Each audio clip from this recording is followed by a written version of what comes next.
அல்லேலூயா. நம்முடைய ஆண்டவரும் இரட்சகருமான இயேசு கிறிஸ்துவின் இனிய நாமத்தில் உங்கள் யாவரையும் அன்போடு கூட வாழ்த்தி வரவேற்கிறேன்.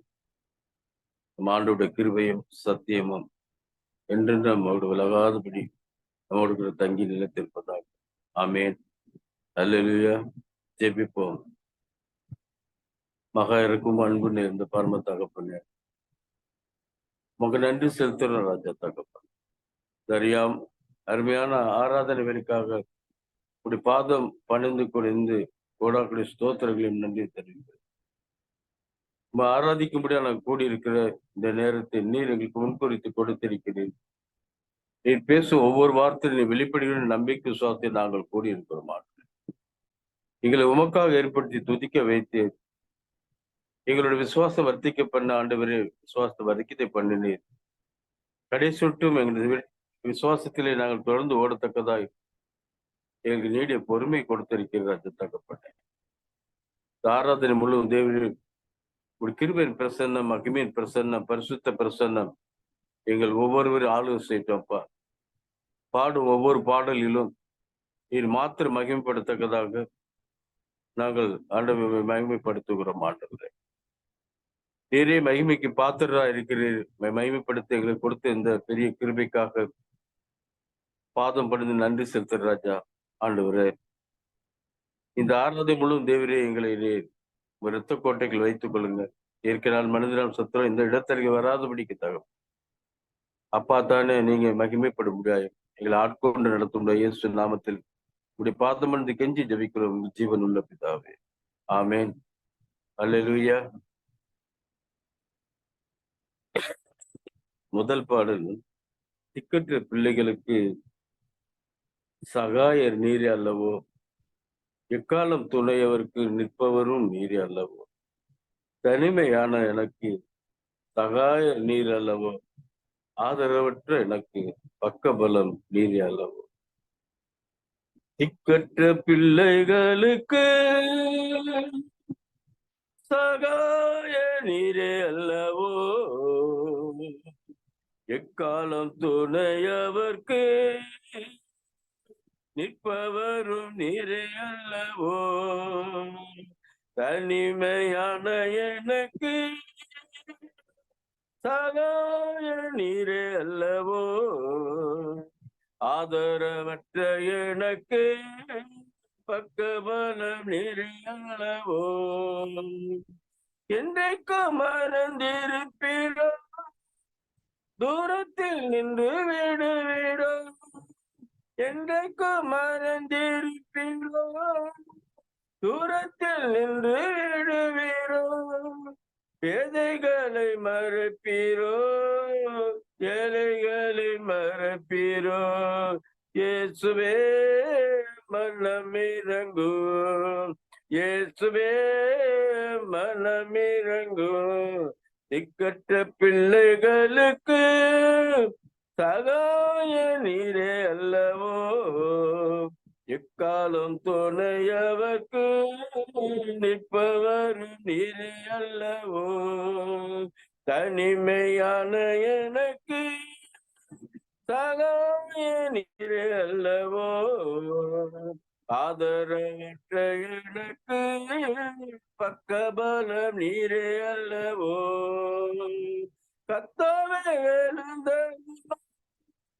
கை தூக்கி என்னை நிறுத்தும், கர்த்தாவே எழுந்த கை தூக்கி என்னை நிறுத்தும், தீமைகள் என்னை சூழும் நேரம், தீயவன் என்னை சூழும் நேரம், தூயவரே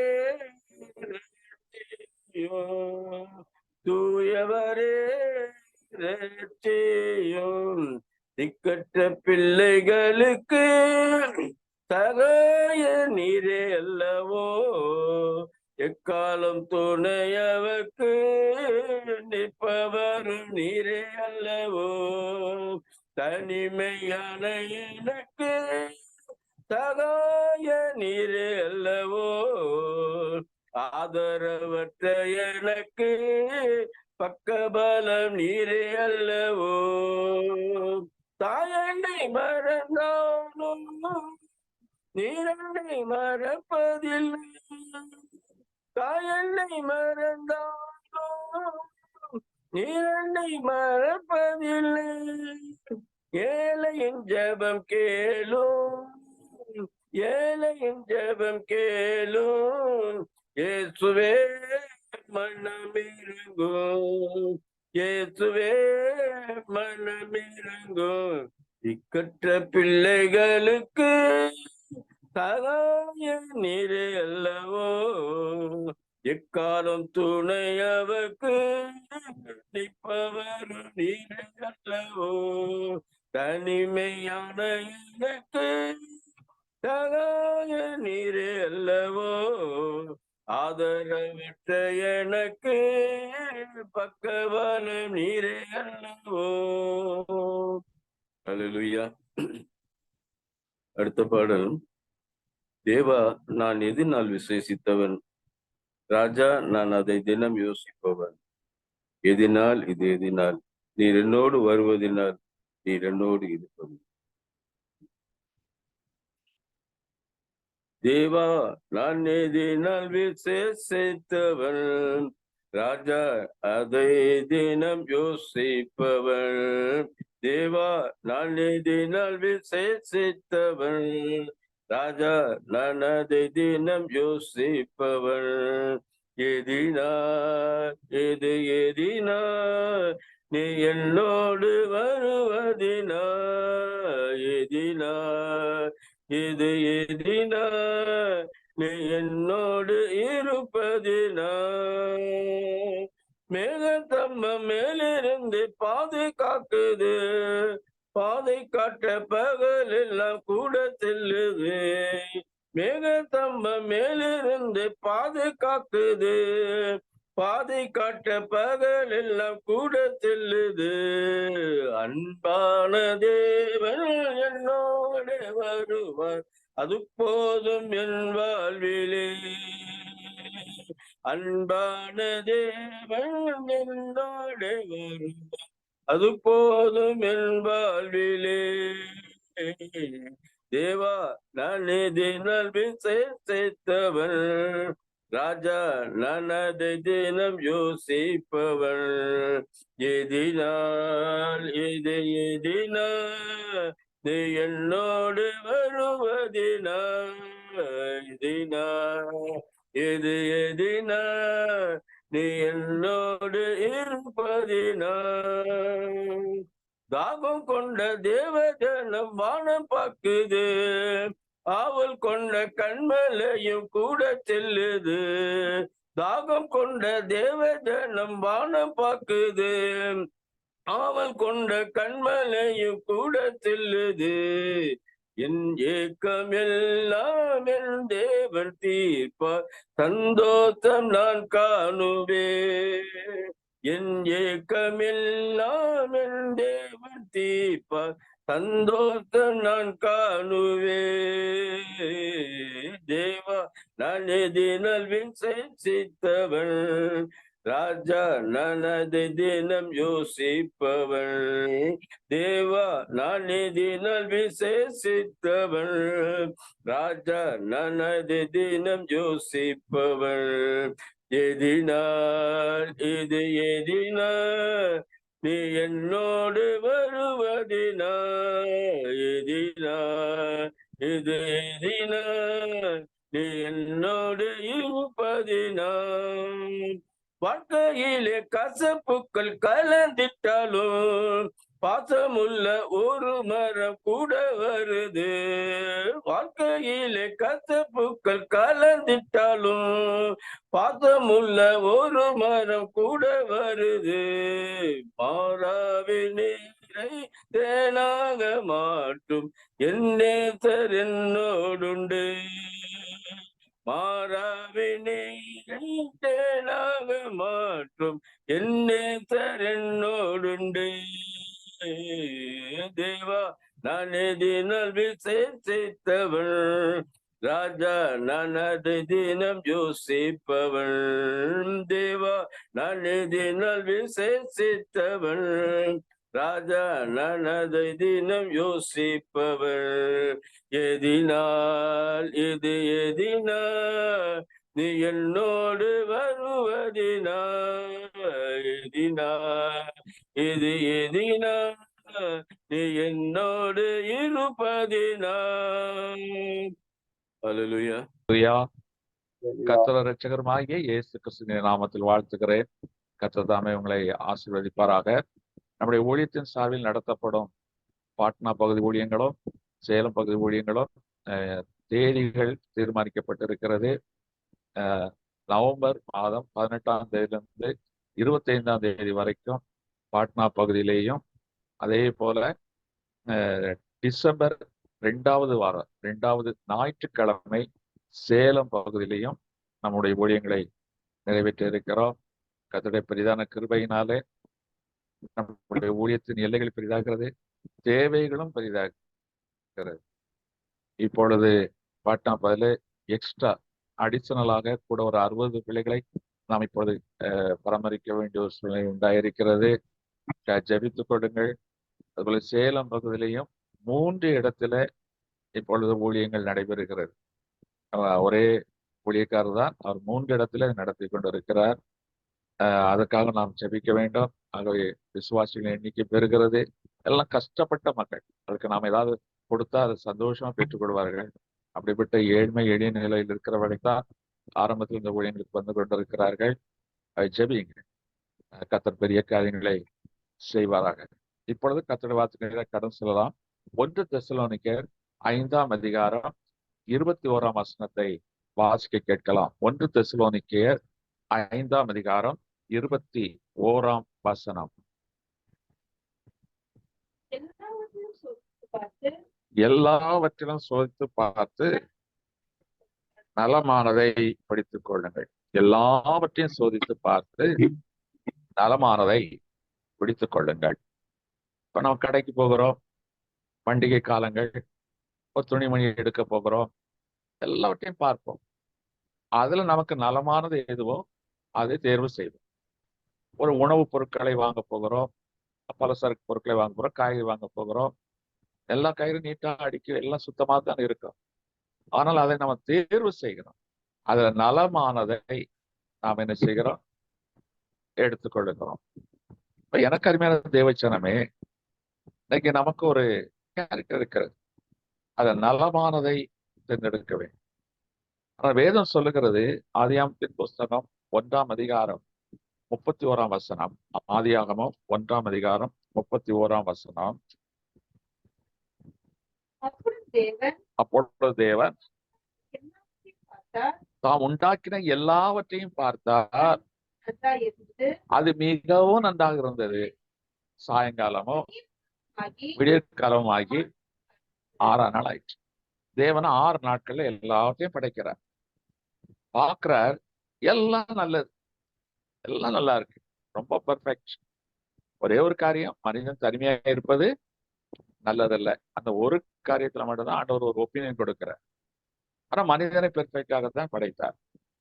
இப்ப எல்லாவற்றையும் படைத்து விட்டு நல்லது என்று கண்டார். அப்ப தேவனுடைய படைப்பிலே எதுவுமே குறைவு கிடையாது, எல்லாமே நல்லதுதான். அப்போ அதுல தீமையான காரியங்கள் எப்பொழுது வந்தது? இது நல்லா இல்ல.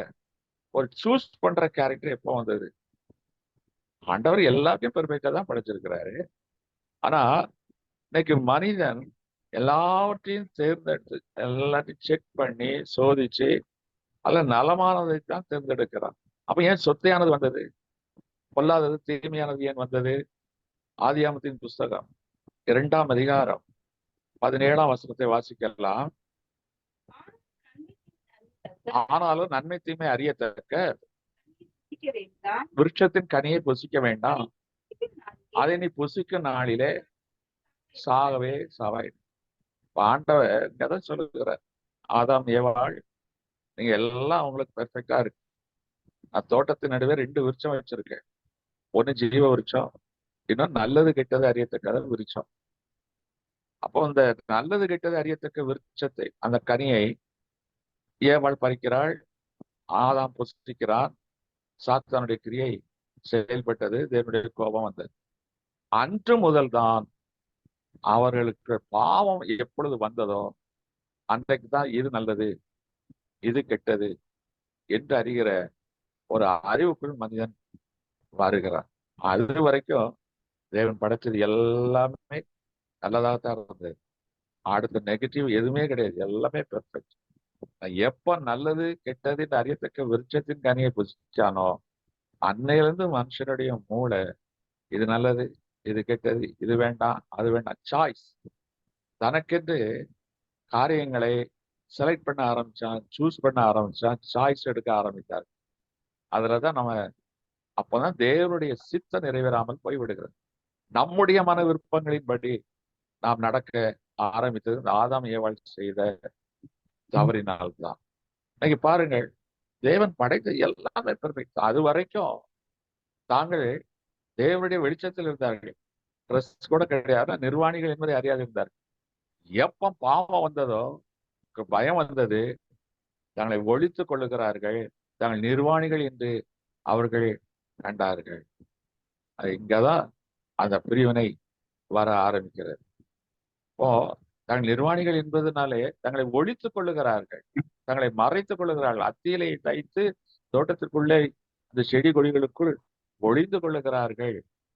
எனக்கு அருமையான தேவச்சானமே, அப்ப இப்பொழுதுதான் அவர்கள் தேவனை குறித்த பார்வை வித்தியாசமான பார்வையாக மாறிவிட்டது. அது வரைக்கும் எல்லாமே பார்த்தது எல்லாமே நல்லதுதான், எதுலையுமே விகற்பம் இல்லை, எதுலையுமே பொல்லாப்பு இல்லை, எல்லாம் நல்லதா இருந்தது. இப்போ அதுல நல்லது கெட்டது என்கிற ஒரு தன்மை வந்து விட்டது. இன்னைக்கு நாம் பார்க்கிறோம்.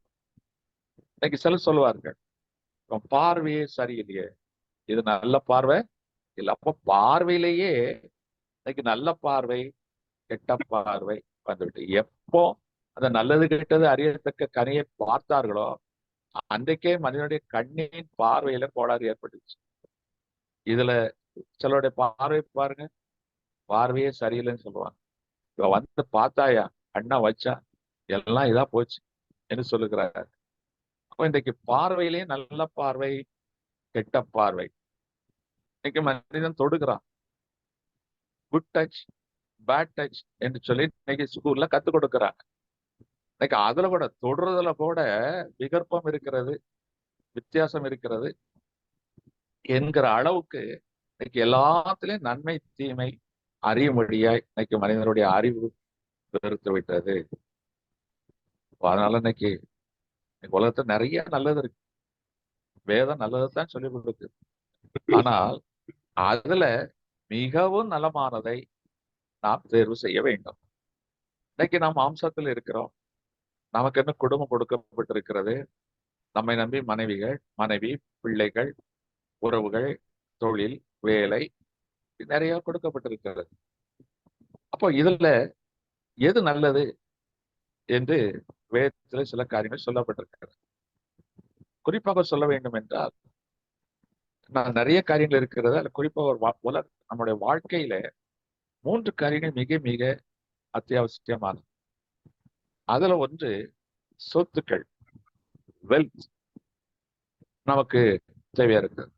வீடும் ஆஸ்தி பிதாக்கள் வைக்கிற சுதந்திரம், ஆஸ்திகள் நமக்கு அனுமதிக்கப்பட்டிருக்கிறது. ஆபிரகாம், ஈசாக்கு, யாக்கோபு, யோபு எல்லாரும் எடுத்துக்கொள்ளுங்கள். அவர்கள் எல்லாம் எப்படி? கர்த்தருக்கு பயந்தவர்கள் தான், கர்த்தரால் முன்குறிக்கப்பட்டவர்கள்.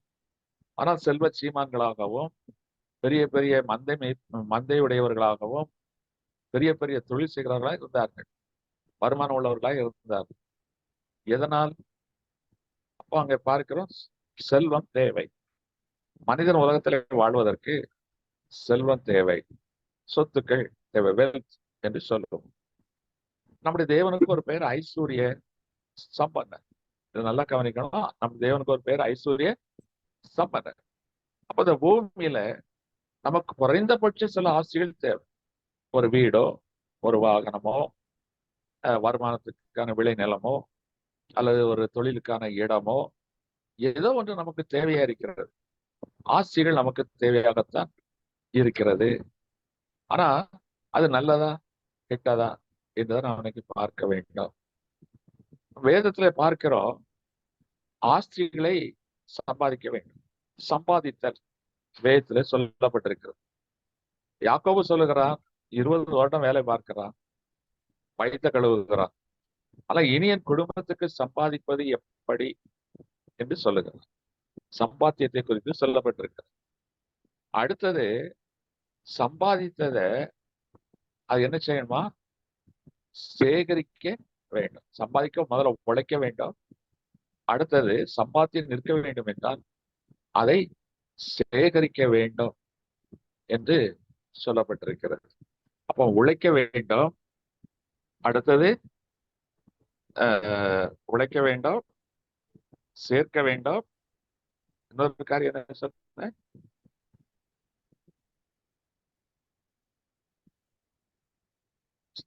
சேமிக்க வேண்டும். உழைக்க வேண்டும், சம்பாதிக்க வேண்டும், சேமிக்க வேண்டும். இப்போ இங்க பார்க்கிறோம், இது வேதத்துல சொல்லப்பட்ட காரியம். நல்லது. ஒரு மனிதனாய் இருக்கிறவன் அவன் சம்பாதிக்க வேண்டும். வேதத்துல பார்க்கிற சோம்பேறிகளுக்கு கர்த்தர் உதவி செய்வதில்லை. சோம்பேறியை குறித்து நீதிமொழி அழகாய் சொல்லப்பட்டிருக்கிறது.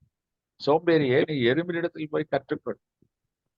அது மழைக்காலம் வருவதற்கு முன்னால் தனக்கான ஆகாரத்தை எப்படியா சேமித்து வைக்கிறது என்றெல்லாம் பறவைகளை குறித்தும் மிருகங்களை குறித்தும் மனிதனுடைய வாழ்க்கையில உதாரணம் சொல்லப்பட்டிருக்கு. அப்போ சோம்பேறிகளுக்கு உதவி செய்வதில்லை. நீ விதைத்தால் அவர் விளைய செய்வார். நீ உழுதால் கர்த்தர் அங்கே விளைய செய்வார். இப்படிதான் பார்க்கிறோம். எப்பொழுதுமே கர்த்தர் வானத்திலிருந்து அப்படியே ஒரு அற்புதத்தை செய்யறது. எப்போ கானானுக்குள் பிரவேசித்தார்களோ வானத்திலிருந்து மன்னா நின்றது. அதற்கு பிறகு அவர்கள் உழைப்பின் பலனைத்தான் புசித்தார்கள். கர்த்தருக்கு பயப்படுகிற மனிதன் விதமாய் ஆசீர்வதிக்கப்படுவான் என்று சொல்லப்பட்ட 128ஆம் சங்கீதத்துல அவனுக்கு அவன் 2ஆம் வசனம் 128:2 கர்த்தருக்கு உன் கைகளின் பிரயாசத்தை உன் கைகளின் பிரயாசம். நீ உழைக்காம நீ சாப்பிடக்கூடாது. சோம்பேறி சாப்பிடவே கூடாது. அப்ப இன்னைக்கு உழைப்பு அவசியம். இன்னைக்கு மனிதர்கள் உழைக்கிறார்கள், மூளையை பயன்படுத்தி உழைக்கிறார்கள், சரீரத்தை வருத்தி உழைக்கிறார்கள். அதை தவிர்த்து மூளை பயன்படுத்தி திருட்டுத்தனமா கிரிமினலாகவும் இன்னைக்கு உழைக்கிறார்கள். அடிதடியில போய் கேடி கேட்பாரிகளும் இன்னைக்கு என்ன செய்யறான்? சம்பாதிக்கிறதுக்கு எதை செய்யறான்? நல்ல விதமாய் இருக்க வேண்டும். சோம்பேறிகளுக்கு, குறுக்கு வழியில் செல்பவர்களுக்கு, திருட்டளவாய் சம்பாதிக்கிறவர்களுக்கு கர்த்தர் உதவி செய்ய மாட்டார். உண்மையாய் உழைக்கிறவர்களுக்கு கர்த்தர் சம்பாதிக்க ராணியை தருவார். சம்பாத்தியம் புருஷ லட்சணம் என்று வேதம் சொல்லுகிறது. இந்த சம்பாதித்தது ஒரு நாட்கள் வரும். இயற்கையின் காலங்கள் மாறும் ஏற்படலாம். சரீர பலவீனங்கள், குறைவுகள், உழைக்க முடியாத ஓய்வின் காலங்கள் வரலாம். பலவீனங்கள் காலங்கள் வரலாம். இப்போ சேமிப்பு அவசியம். நோவா பேழைக்குள்ள மிருக ஜீவன்களை ஏற்றின பிறகு கர்த்தர் சொன்னார், அந்த மிருக ஜீவன்களுக்கு தேவையான உணவு பதார்த்தங்கள் எல்லாத்தையும் சேமித்து வை என்று சொல்லுகிறார். கிட்டத்தட்ட 160 நாட்கள் அவர்கள் தனிமைப்படுத்தப்படுகிறார்கள், தண்ணீருக்குள் இருக்கிறார்கள்.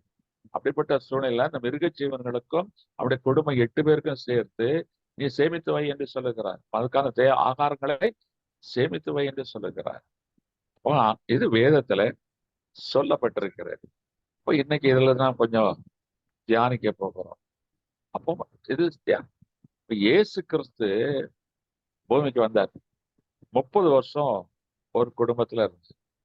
அதற்கு பிறகு குடும்பத்துல சும்மா இல்ல, தகப்பனாருடைய தச்சு தொழிலை அவர் செய்திருக்கிறார்.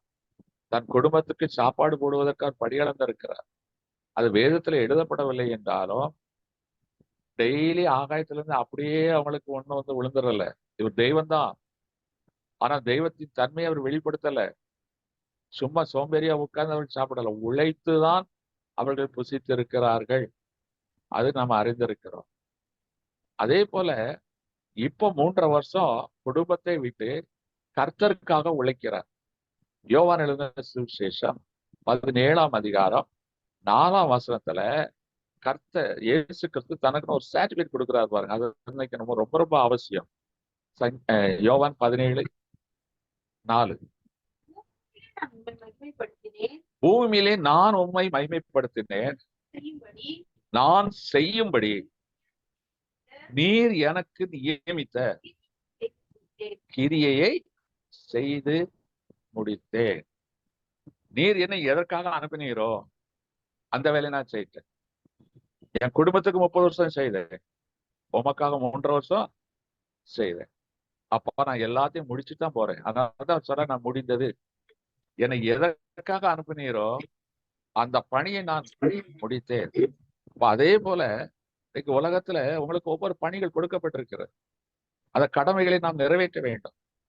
இறைவனுக்கு செய்ய வேண்டிய கடமைகள், தேசத்துக்கு செய்ய வேண்டிய கடமைகள், உன் குடும்பத்துக்கு நீ சம்பாதிக்க வேண்டியவைகள், இந்த வேலைகள் எல்லாவற்றையும் செய்யணும். எதுலையுமே நம்ம சோம்பேறியாக அசட்டையாக இருக்கக்கூடாது என்று வேதம் திட்டமாய் சொல்லுகிறது.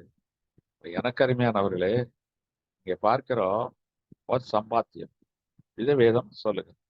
இதுக்கு இயேசு கிறிஸ்து சிம்பாலிக்கா ஒரு உதாரணத்தை சொல்லுவார். எடுத்துக்கொள்ளலாம். மத்தேயு எழுதின சுவிசேஷம் 25ஆம் அதிகாரம் 15 18 வரைக்கும் வாசிப்போமானால், அங்கே ஒரு சமத்தரி எல்லாருக்கும் தெரிந்த வசனம். அவனவன் திறமைக்கு தக்கதாக ஒருவனிடத்துல 5 தாலந்தோ, ஒருவனிடத்துல 2 தாலந்தோ, ஒருவனிடத்துல 1 தாலந்தமாய் கொடுத்து உடனே பிரயாணப்பட்டு போனான். 5 தாலந்தை வாங்கினவன் போய் அவைகளை கொண்டு வியாபாரம் பண்ணி வேறு 5 தாலந்தை சம்பாதித்தான். அப்படியே 2 தாலந்தை வாங்கினவனும் வேறு 2 தாலந்தை சம்பாதித்தான். 1 தாலந்தை வாங்கினவனோ போய் நிலத்தை தோண்டி என் எஜமானுடைய பணத்தை புதைத்து வைத்தான். இதுல பாருங்க, 3 பேர், ஒவ்வொருத்தனுக்கும் என்னென்ன டேலண்ட் திறமை இருக்கு என்பதை அறிந்து ஒருத்தனுக்கு 5 லட்சம் கொடுக்குற, ஒருத்தனுக்கு 2 லட்சம் கொடுக்குற, ஒருத்தனுக்கு 1 லட்சம். இந்த 5 லட்சம் வாங்கின போய் வியாபாரம் பண்றான், அதை மல்டிப்ளை பண்றான், திருப்பி எக்ஸ்ட்ரா 5 லட்சம் சம்பாதிக்கிறான். ஆட்டை வந்து கொடுக்குறான், கத்துறவனை பாராட்டுக்கிறார். நியாயமா தான் சம்பாதிச்சிருக்கு. 2 லட்சம் வாங்கினவன் 2 லட்சம் சம்பாதிக்கிறான். இந்த 1 லட்சம் வாங்கினவன் சோம்பேறி பையன். அதுக்கு ஒரு காரணம் வேற சொல்றான் பாருங்க. என் எஜமான வந்து கஞ்ச பைய தண்ணியில நார் எடுத்துருவாரு, அவருக்கு நான் அப்படியே திருப்பி கொடுக்கணும் புதைச்சு வச்சான். அதுக்கு ஆண்டவர் என்ன சொன்னாரு? அட அறிவு கெட்டவன, நீ அதை வட்டிக்கார காசுக்காரத்துல கொடுத்து வைத்திருந்தால் அது குட்டி போட்டிருக்கோம், அதையாவது நான் வாங்கியிருப்பேனே. வட்டி, பரிதானம், லஞ்சம் இவைகளை குறித்து வேதத்துல நமக்கு போதனைகள் இருந்தாலும் ஒரு உதாரணத்துக்கு சொல்றேன். நீ காசுக்காரத்துல கொடுத்து வைத்திருந்தா அதுக்கு கிடைக்கிற வட்டியாவது நான் வாங்கியிருப்பேன். அப்ப இது என்ன அர்த்தம்? நீ சோம்பேறியா இராத. ஒவ்வொருத்தருக்கும் ஒரு திராணி இருக்கிறது. அந்த திராணிக்கு தக்கதாக தான் கர்த்தர் நம்மை கொடுத்து அனுப்பி இருக்கிறார். அதுதான் தாளந்து. அதுக்கு படிப்பு உதவுகிறது, இதெல்லாம் உதவுகிறது. அதை வைத்து நீ சம்பாதிக்க வேண்டும் என்று வேதம் சொல்லுது. அப்ப சோம்பேறிகளுக்கு கர்த்தர் உதவி செய்வதே கிடையாது. ஏதாவது ஒரு வழியில் சம்பாதிக்க வேண்டும் என்றுதான் வேதம் திட்டமாய் சொல்லுகிறது. அது எதிர்பார்க்கிறது உழைப்பு. அந்த உழைப்பு உண்மையா இருக்கணும். தாவீது தன் தகப்பனிடத்துல வேலை பார்க்கிறான். அது சொந்த ஆடுகள் தான், அவனுக்குரியவைகள் தான். ஆனா உண்மையின் திறமை உள்ளவனுமாய் இருந்தானா. அதை பார்த்து கர்த்தரை ராஜாவாக உயர்த்துகிறார். அப்ப நமக்கு கொடுக்கப்பட்ட கடமைகள், பொறுப்புகள் இவைகளில நம்ம உண்மையாய் இருக்க வேண்டும். அரசு துறையில் பணி செய்கிறோமா, வாங்குற சம்பளத்துக்கு உண்மையா இருக்க வேண்டும். அதுக்கு மிஞ்சினதை நான் வாங்கக்கூடாது. இதெல்லாம் புதிய ஏற்பாட்டுல மிக அழகாக எழுதப்பட்டிருக்கும். வேலை செய்கிறவர்கள், வேலைக்காரர்கள் எப்படி இருக்கணும், எஜமானம் எப்படி கனப்படுத்தணும், இவனெல்லாம் வேதத்துல எழுதப்பட்டிருக்கிறார். மிஞ்சினதை வாங்காதீங்க, பரிதானம் வாங்காதீங்க என்றெல்லாம் வேதத்துல எழுதப்பட்டிருக்கு. ஆனா ஒரு வேலையிலே உண்மையா இரு. 8 மணி நேரம் வேலையா, அதுல உண்மையா இரு. ஆனா உன்னை கர்த்தர் கனப்படுத்துவா, அதுதான் முக்கியம். அப்ப சம்பாதிக்க வேண்டும், அதுல உண்மையோடு இருக்க வேண்டும், திறமையோடு பணிகளை செய்ய வேண்டும் என்று ஆண்டவர் விரும்புகிறார். இப்போ இங்கே சம்பாதிக்க வேண்டும் என்று நாம் நன்றாக அறிந்து கொள்ளுகிறோம். ஆனா இன்னொரு இடத்துல ஆண்டவர் சொல்லுகிறார், யோவான் 6ஆம் அதிகாரம் 12ஆம் வசனத்துல அது ஒரு சம்பவம். யோவான் 6:12. அவர்கள் திருப்தி அடைந்த பின்பு சீஷர்கள் நோக்கி, அவர் தம்முடைய சீஷர்களை நோக்கி ஒன்று சேதமாய் போகாதபடிக்கு மீதியா துணிக்கைகளை சேர்த்து.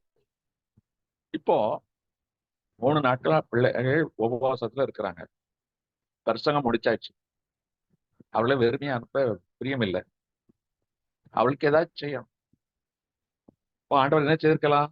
வானத்திலிருந்து அப்பம் இறங்கிட்டு இருந்த கல்லுகள் எல்லாம் ரொட்டிகளாய் மாறட்டும்னா மாறி இருக்கும். ஆனா அவர் அப்படிலாம் செய்யல. உங்களிடத்துல என்னப்பா இருக்கு?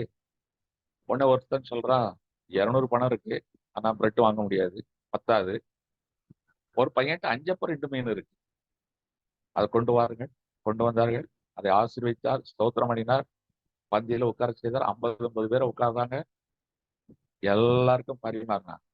திருப்தி. அப்ப இன்னைக்கு கர்த்தர் நமக்கு 5 அப்பம் 2 மீனை கொடுக்கிறாரு. அதுல நீ திருப்தி அடையணும்னா உனக்கு கிடைக்கிற அந்த கொஞ்சத்தை நீ கர்த்தரிடத்துல ஒப்பு கொடுக்கும் பொழுது அந்த சம்பாத்தியத்தை கர்த்தர் ஆசீர்வதிக்கிறார். இல்ல எல்லாரும் இன்னைக்கு லட்சத்துல சம்பாதிக்க முடியாது. ஒருத்தர் 10 லட்சம் 10,000 சம்பாதிக்கலாம், 10 லட்சம் சம்பாதிக்கலாம். ஆனால் அதை நீ மிச்சம் பிடிக்கணும். நீ திருப்தியாய் சாப்பிட்டு மிச்சம் பிடிக்கணும். இன்னைக்கு லட்சத்துல சம்பாதிக்கிறவன் சாப்பிட நேரம் இல்லைங்கிறான். மருந்து மாத்திரையை சாப்பிட்டுட்டு இருக்கிறான். டாக்டருக்கு போய்கிட்டு இருக்கிறான். கடன் வாங்கி இஎம்ஐ கட்டி தலை முடியெல்லாம் எல்லாம் வழுக்கை தலையில அலையிறான். 30 வயசுல வழுக்கை தலையில அலையிறான். முடிய பிச்சுக்கிற மாதிரி ஒரு வாழ்க்கை. அதுவல்ல வாழ்க்கை. நீ எவ்வளவு சம்பாதிக்கிற, அதை எப்படி சம்பாதிக்கிற? உண்மையா சம்பாதிக்கிறாயா? அதுல கர்த்தருக்கு நீ உண்மையா இருக்கிறாயா? கர்த்தருக்கு கொடுக்கிறாயா? உன்கிட்ட இருக்கிறதே 5 அப்பம் 2 மீன் தான். அதைத்தான் நீ கர்த்தருக்கு கொடுக்கிற. அதை அவர் ஆசீர்வதிக்கிறார். உன்னை திருப்தியாய் சாப்பிட. என் ஜனங்கள் சம்பூர்ணமாய் திருப்தி அடைந்து சாப்பிடுவார்களாம். இது யோவேல் 2:28 நினைக்கிறேன், அதுல இருக்கு. அவருடைய ஜனங்கள் சம்பூர்ணமா திருப்தியாய் சாப்பிட வேண்டும். சாப்பிடுறது உடம்புல ஒட்டணும். இன்னைக்கு திரளாய் சம்பாதிக்கிறார்கள், ஆனா பொத்தலான பையா இருக்கிறது. நம்ம கொஞ்சமா சம்பாதிக்கிறோம், அதுல கர்த்தருக்கு முதல் பலனை கொடுக்கிறோம். அதை அவர் ஆசீர்வதித்து தருகிறார். அதை நாம் சாப்பிட்டு திருப்தி அடைந்து அதுல நாம் என்ன செய்யறோமா? மிச்சம் எடுக்கிறவன் தான் கர்த்தரால் ஆசீர்வதிக்கப்பட்டவன். லட்சக்கணக்கில் வாங்குறவன் இல்ல. இன்னைக்கு லட்சக்கணக்கில் வாங்குறவன் 30 லட்சம் 40 லட்சம் கடன்ல இருக்கிறான். ஆனா நம்ம 5000 10,000 கொஞ்சம் கொஞ்சமா சம்பாதிக்கிறோம். அதை நாம் மிச்சம் எடுக்கிறோம். அந்த மிச்சம் எடுப்பதுதான் கர்த்தர் கொடுக்கிற ஆசீர்வாதம். அப்ப இத பாருங்க, உழைப்பு, சம்பாத்தியத்துக்கு உழைப்பு தேவை. அது உண்மையா இருக்கணும். அது கொஞ்சமா கிடைச்சாலும் அதுல கர்த்தருக்கு கொடுத்து அதை சேமித்து வைக்க வேண்டும் என்பதைத்தான் இயேசு கிறிஸ்துவின் வாழ்க்கையிலும் அவர் செய்த அற்புதத்தின் மூலமாகவும் நாம் இன்றைக்கு அறிந்து கொள்ள முடியும். சரி, இப்போ சில குதர்க்கமா கேட்கலாம். ஆண்டவர் தான் ஒரு இன்னொரு இடத்துல சொல்லியிருக்கிறாரு, இங்க எப்படி சொல்றாரு? நீ சம்பாதிக்கணும், சோம்பேறியா இருக்கக்கூடாது, அது திருப்தியாகி மீதியெல்லாம் சேர்த்து வைக்கணும் என்றெல்லாம் ஆண்டவர் சொல்லியிருக்கிறாரு. சரி, உண்மைதான்.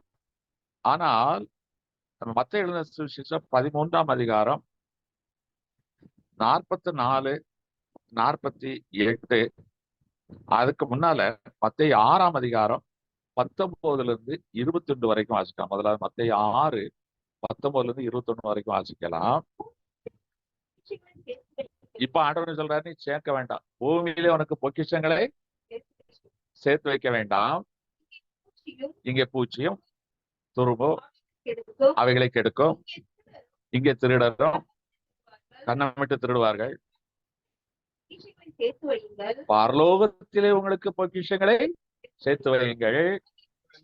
அங்கே பூச்சியாவது புழுவாவது கெடுக்கிறதும் இல்லை, அங்கே திருடர்கள் கண்ணமிட்டு திருடுவதும் இல்லை. உங்கள் பொக்கிஷம் எங்க இருக்கிறதோ அங்கே உங்கள் இருதயம். நான் இப்பதான் ஆண்டவர் சொன்னாரு, உழைக்கணும், திருப்தியாகணும், சேமித்து வைக்கணும். ஆனா இப்ப சொல்றாரு, நீ பூமியில ஒண்ணு சொத்து சேர்த்து வைக்காதுங்கிறது. இது என்ன நியாயம்? ஆனா ஆண்டவர் சொல்லுகிறா, இப்ப நம்ம சம்பாத்தியத்தை என்ன செய்யறோம்? ஒண்ணு நிலமாக வாங்குவோம், நகையாக வாங்குவோம், இல்லை என்றால் பணமாக பேங்க்ல வைப்போம். நம்முடைய சேமிப்பு இந்த 3 வகை தான். ஒண்ணு அசட்ஸ், இல்லைன்னா கேஷ், இல்லை என்றால் ஜுவல்ஸ். இதுதான் நம்முடைய சம்பாத்தியத்துக்கு சேமிப்பு தன்மை. ஆனா ஆண்டவர் சொல்றாரு, நீ இதை பூமியில் சேர்க்காதே. ஏய், இது என்னையா இப்பதானே கொஞ்சம் கையின் பிரகத்துல ஆசீர்வதிப்பேன்னாரு. நான் பெருக செய்வேங்கிறாரு. எல்லாம் சொல்லிட்டு நீ பூமியில சேர்க்காத, அதை பரலோகத்தில் சேர்த்து வைக்க. அப்போ நம்ம டெபாசிட் எங்க போடணுமா? பேங்க் ஆஃப் ஹெவன்ல போடணுமா? நீ பேங்க் ஆஃப் பரோடால போடுற. அதான் அவன் புரோட்டா சுட்டுற மாதிரி சுட்டு போயிடுறான். அப்ப நம்ம டெபாசிட் எங்க வைக்கணுமா? பேங்க் ஆஃப் பரோடா இல்ல, பேங்க் ஆஃப் ஹெவன். இது எதை குறிக்கிறது? இப்ப வாசிக்கலாம். மத்தேயு எழுதின சுவிசேஷம் 13ஆம் அதிகாரம் 44 இருந்து 48 வரைக்கும் வாசிக்கலாம். அன்றியும் அன்றியும் பரலோக பரலோக ராஜ்யம் நிலத்தில் புதைந்திருக்கிற ராஜ்யம் பொக்கிஷத்துக்கு ஒப்பா இருக்கிறது. கண்டு அதை ஒரு மனுஷன் கண்டு அழைத்து போய் அதை பற்றி சந்தோஷத்தினால் போய் தனக்கு உண்டான எல்லாவற்றையும் விற்று கொள்ளுகிறான். அந்த நிலத்தை கொள்ளுகிறான். மேலும் பரலோக ராஜ்யம் நல்ல முத்துக்களை தேடுகிற வியாபாரிக்கு ஒப்பா இருக்கிறது. கண்டு அவன் விலையுயர்ந்த ஒரு முத்தை கண்டு போய் விற்று தனக்கு உண்டான எல்லாவற்றையும் விற்று அதை கொள்ளுகிறான். அன்றியும் பரலோக ராஜ்யம் போடப்பட்டு கடலிலே போடப்பட்டு சகல விதமான சேர்த்து மீன்களையும் சேர்த்து வாரிக்கொள்ளும் வலைக்கு ஒப்பா இருக்கிறது. அது நிறைந்த போது அது கரையில் இழுத்து உட்கார்ந்து சேர்த்து நல்லவைகளை கூடையில் சேர்த்து ஆகாதவைகளை எரிந்து போடும். இது ஒரு ஆவிக்குரிய அர்த்தம். பூமியில வாழ்கிறோம், வீடு ஆசை பிதாக்கள் வைக்க சுதந்திரம். ஆண்டவரே சொல்றேன், சோம்பேறியா இருக்கக்கூடாது. உழைக்கணும், விதைக்கணும், அறுக்கணும், களஞ்சத்துல சேர்க்கணும், எல்லாம் செய்யணும். திருப்தியா சாப்பிடணும், சாப்பிட்டு மீதி என்ன செய்யணும்? சேமித்து வைக்கணும். ஆனா இப்ப ஏன் நேர் மாறாக சொல்லுகிறார்? அப்ப பணத்தை எதுக்காக சேமித்து வைக்கணும்? பரலோகத்தை சேர்க்கணுங்கிறாரு. அப்ப அது பரலோகத்தை சேர்க்கறதுக்கு என்ன, எப்படி, அது என்ன, எப்படி வழி முடியும் என்று கேட்போமானா, ஆண்டவர் நமக்கு கொடுக்குறாரு பாத்தீங்களா? நமக்கு தேவைக்கு போக மிகுதி இருக்கு பாத்தீங்களா? அது தேவனுடைய நாமம் மகிமைப்படுவதற்கு பயன்பட வேண்டும். உன் எதிர்காலத்துக்கு உன் முதுமைக்கு நீ சரி, அது நீதி. ஆனா சிலருக்கு திராணிக்கு மேல நிறைய கொடுப்பாரு. அது என்ன செய்யணுமா? நீ உலகத்துல போடுறது காட்டிலும் உன்னதற்கு செய். நான் இப்ப சமீபத்துல சமஸ்திபூர் என்ற ஒரு இடத்துக்கு போயிருந்தேன், பீகாருக்கு. அங்க ஒரு யூத் மீட்டிங் ஜெம்ஸ் மினிஸ்டர் நடத்தினாங்க. அதுல செய்தி கொடுக்க அழைக்கப்பட்டு போயிடும். அது ஒரு பெரிய சபை, அழகான சபை. நான் போட்ட அந்த போட்டோக்கெல்லாம் நீங்க பார்த்திருக்கலாம். அதாவது ஆங்கிலிக்கன் முதல்ல கட்டப்பட்ட ஒரு ஒரு சிஎஸ்ஐ சபை எப்படி இருக்கும்? ஆக்சுவலா சிஎன்ஐ கண்ட்ரோல்ல தான் இருக்கு. ஒரு 20 ஏக்கர் நிலத்துல நடு மையத்துல அந்த ஆலயம் செக்க செவேல்னு மரணம் தீட்டப்பட்ட ஒரு 100-120 ஆண்டுகளுக்கு முன்னால் கட்டப்பட்ட ஆலயம் எப்படி இருக்கும்? அந்த மாதிரி ஆலயம். நம்ம ஹைகோர்ட் பில்டிங் கொஞ்சம் யோசிச்சு பாருங்க, அத மாதிரியான ஆலயம், அத மாதிரி இருக்கு கேட்டிருக்கு. இன்னைக்கு அங்க கிறிஸ்தவர்கள் இல்லை, ஒரு 4 குடும்பம் இருக்கு. ஆனா அவ்வளவு பெரிய ஆலயம். ரயில்வே ஸ்டாஃப்காக அது வெள்ளக்காரன் காலத்துல கட்டியிருக்காங்க. இப்ப கர்த்தருடைய கிருபையினால ஜெம் மினிஸ்ட்ரி ஊழியங்கள் சார்பாக அநேக ஆதாயப்படுத்தப்பட்டு கிறிஸ்தவ கூடுகைகளுக்கு அந்த இடத்தை கொடுக்குறாங்க. இந்த சபை மக்களும் கலந்து கொள்ளுகிறார்கள். அப்ப அங்க செய்தி கொடுக்க போறேன். அப்ப அந்த வரலாறை கேட்க எனக்கு வாஞ்ச. 100 ஆண்டுகளுக்கு முன்னாலேயே இந்த இடத்துல ஒரு பெரிய சபை எப்படி கட்டப்பட்டது? இவ்வளவு பெரிய சபை கட்டப்பட்டு திரளான ஆத்துமாக்கள் இருந்திருக்கிறார்களே, காரணம் என்ன? முதல்ல சொன்னார்கள், ஈஸ்டர்ன் ரயில்வேல அது முக்கியமான ஒரு ஜங்ஷன் சமஸ்திபூர், பெரிய ரயில்வே நிலையம். அது மாத்திரமல்ல, பெரிய தொழிற்சலமம், புகையிலை எக்ஸ்போர்ட் இம்போர்ட் வியாபாரம். இப்ப வெள்ளக்காரர்கள் ஈஸ்ட் இந்தியா கம்பெனி ஆரம்பித்த பொழுது இது இவர்களுக்கு ஒரு பெரிய வியாபார கேந்திரம். ஆக இந்த வியாபார கேந்திரம், இப்ப ஜிடி ஸ்டட் என்று சொல்லி ஒரு கிரிக்கெட் பிளேயர் நீங்கள் அறிந்திருப்பீர்கள். அவருடைய தகப்பனார் ஒரு ஸ்டட், அவர் பேரும் ஸ்டட். அவர் இந்தியன் டுபாக்கோ கம்பெனி, இன்னைக்கு இந்தியன் டுபாக்கோ கம்பெனி இருக்கு, அந்த கம்பெனி ஸ்தாபகர். அந்த வெள்ளக்காரன் காலத்துல அதுக்கு பேரு பிரீமியர் டுபாக்கோ கம்பெனி. அந்த புகையிலை கம்பெனி ஆரம்பித்து அங்கிருந்து வெளிநாடுகளுக்கு இங்கிலாந்துக்கு அவர் புகையிலே ஏற்றுமதி பண்ணியிருக்கிறார். அவர் தன்னுடைய வெள்ளைக்காரர்கள், நண்பர்கள், ரயில்வேல பணி செய்கிறவர்கள் இவர்களுக்கு ஆராதிப்பதற்காக அந்த ஆலயத்தை அவருடைய சொந்த செலவுல கேட்டிருக்கிறார். ஆனா இதுல நல்லா யோசிச்சு பாருங்க, செய்யறது புயல வியாபாரம், அது கர்த்தருக்கு பிரியமில்லாத தொழில் என்று நாம் இன்னைக்கு போதிக்கிறோம். உண்மைதான். ஏன்னா சரீரத்துக்கு எடுக்கக்கூடிய லாகரி வஸ்து. ஆனா அவர் என்ன செஞ்சார்? எல்லா ஆசிகளையும் இந்த ஆலயத்துக்கு வச்சுட்டு போயிட்டார். ஸ்டட் நடந்தது என்ன தெரியுமா? அவர் இங்கிலாந்துல போயிட்டாரு, இதுக்கு உள்ள பொறுப்புலாம் கொடுத்துட்டாரு. அவர் இங்கிலாந்துக்கு போய் சாப்பிட்டு தானே போறீங்க. பாப்பா தோர்ந்து போயிருக்கு. மியூட் பண்ணுங்க பிரதர். அவர் இங்கிலாந்து போயிட்டார். அப்போ அவருடைய மகன் ஜிடி ஸ்டட், அவர் பிரபலமான கிரிக்கெட் பிளேயர், இங்கிலாந்து அணிக்கா விளையாண்டவர், கோடி கோடியா சம்பாதிக்கல, லட்ச லட்சமா சம்பாதிக்கிற ஏற்கனவே செல்வந்தார். இது தன்னுடைய தகப்பன் இப்படிதானே செய்தார் அப்படின்னு சொல்லி அவர் தன்னுடைய ஆஸ்திகள் எல்லாவற்றையும் விற்று சீனாவில போய் ஊழியம் செய்தார். இன்னைக்கு சீனாவில எடுப்புதலுக்கு வெற்றிட்டவர் இந்த ஸ்டட்டுக்கு ஆலயத்தை தான் கட்டி கொடுத்தார். ஆனா இவரோ ஆஸ்திகள் எல்லாவற்றையும் விற்று அங்கே சீனாவிலே ஊழியம் செய்தார். ஒருவேளை இந்த மனசு எல்லாருக்கும் வருமா என்பது கடினம்.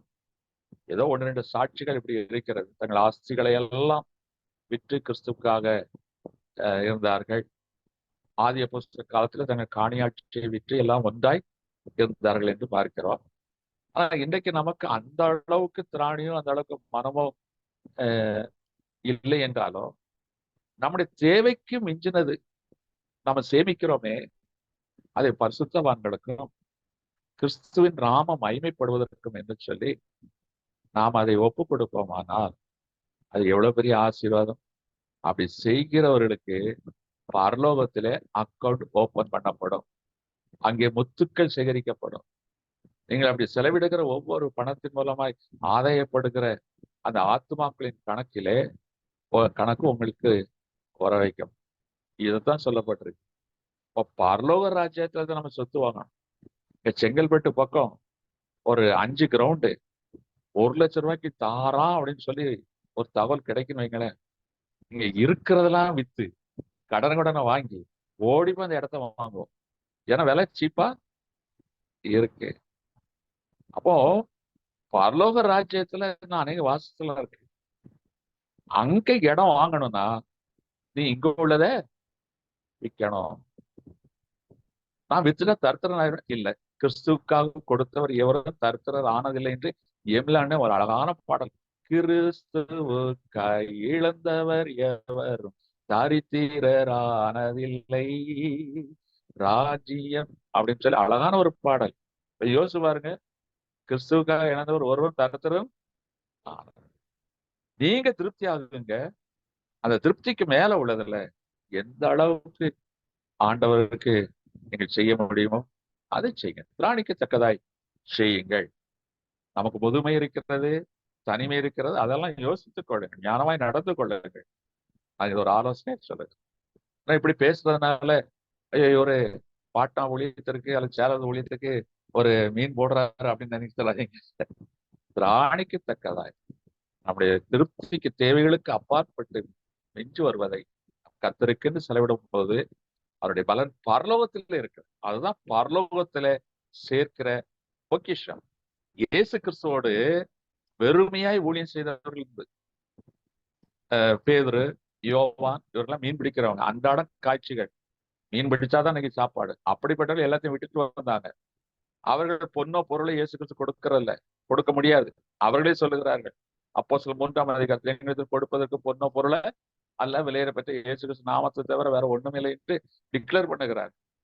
ஆனால் வேதத்துல பார்க்க லூக்கா எழுதின சுவிசேஷம் 8ஆம் அதிகாரம் 3ஆம் வசனத்தை வாசிச்சீங்க. லூக்கா 8:3.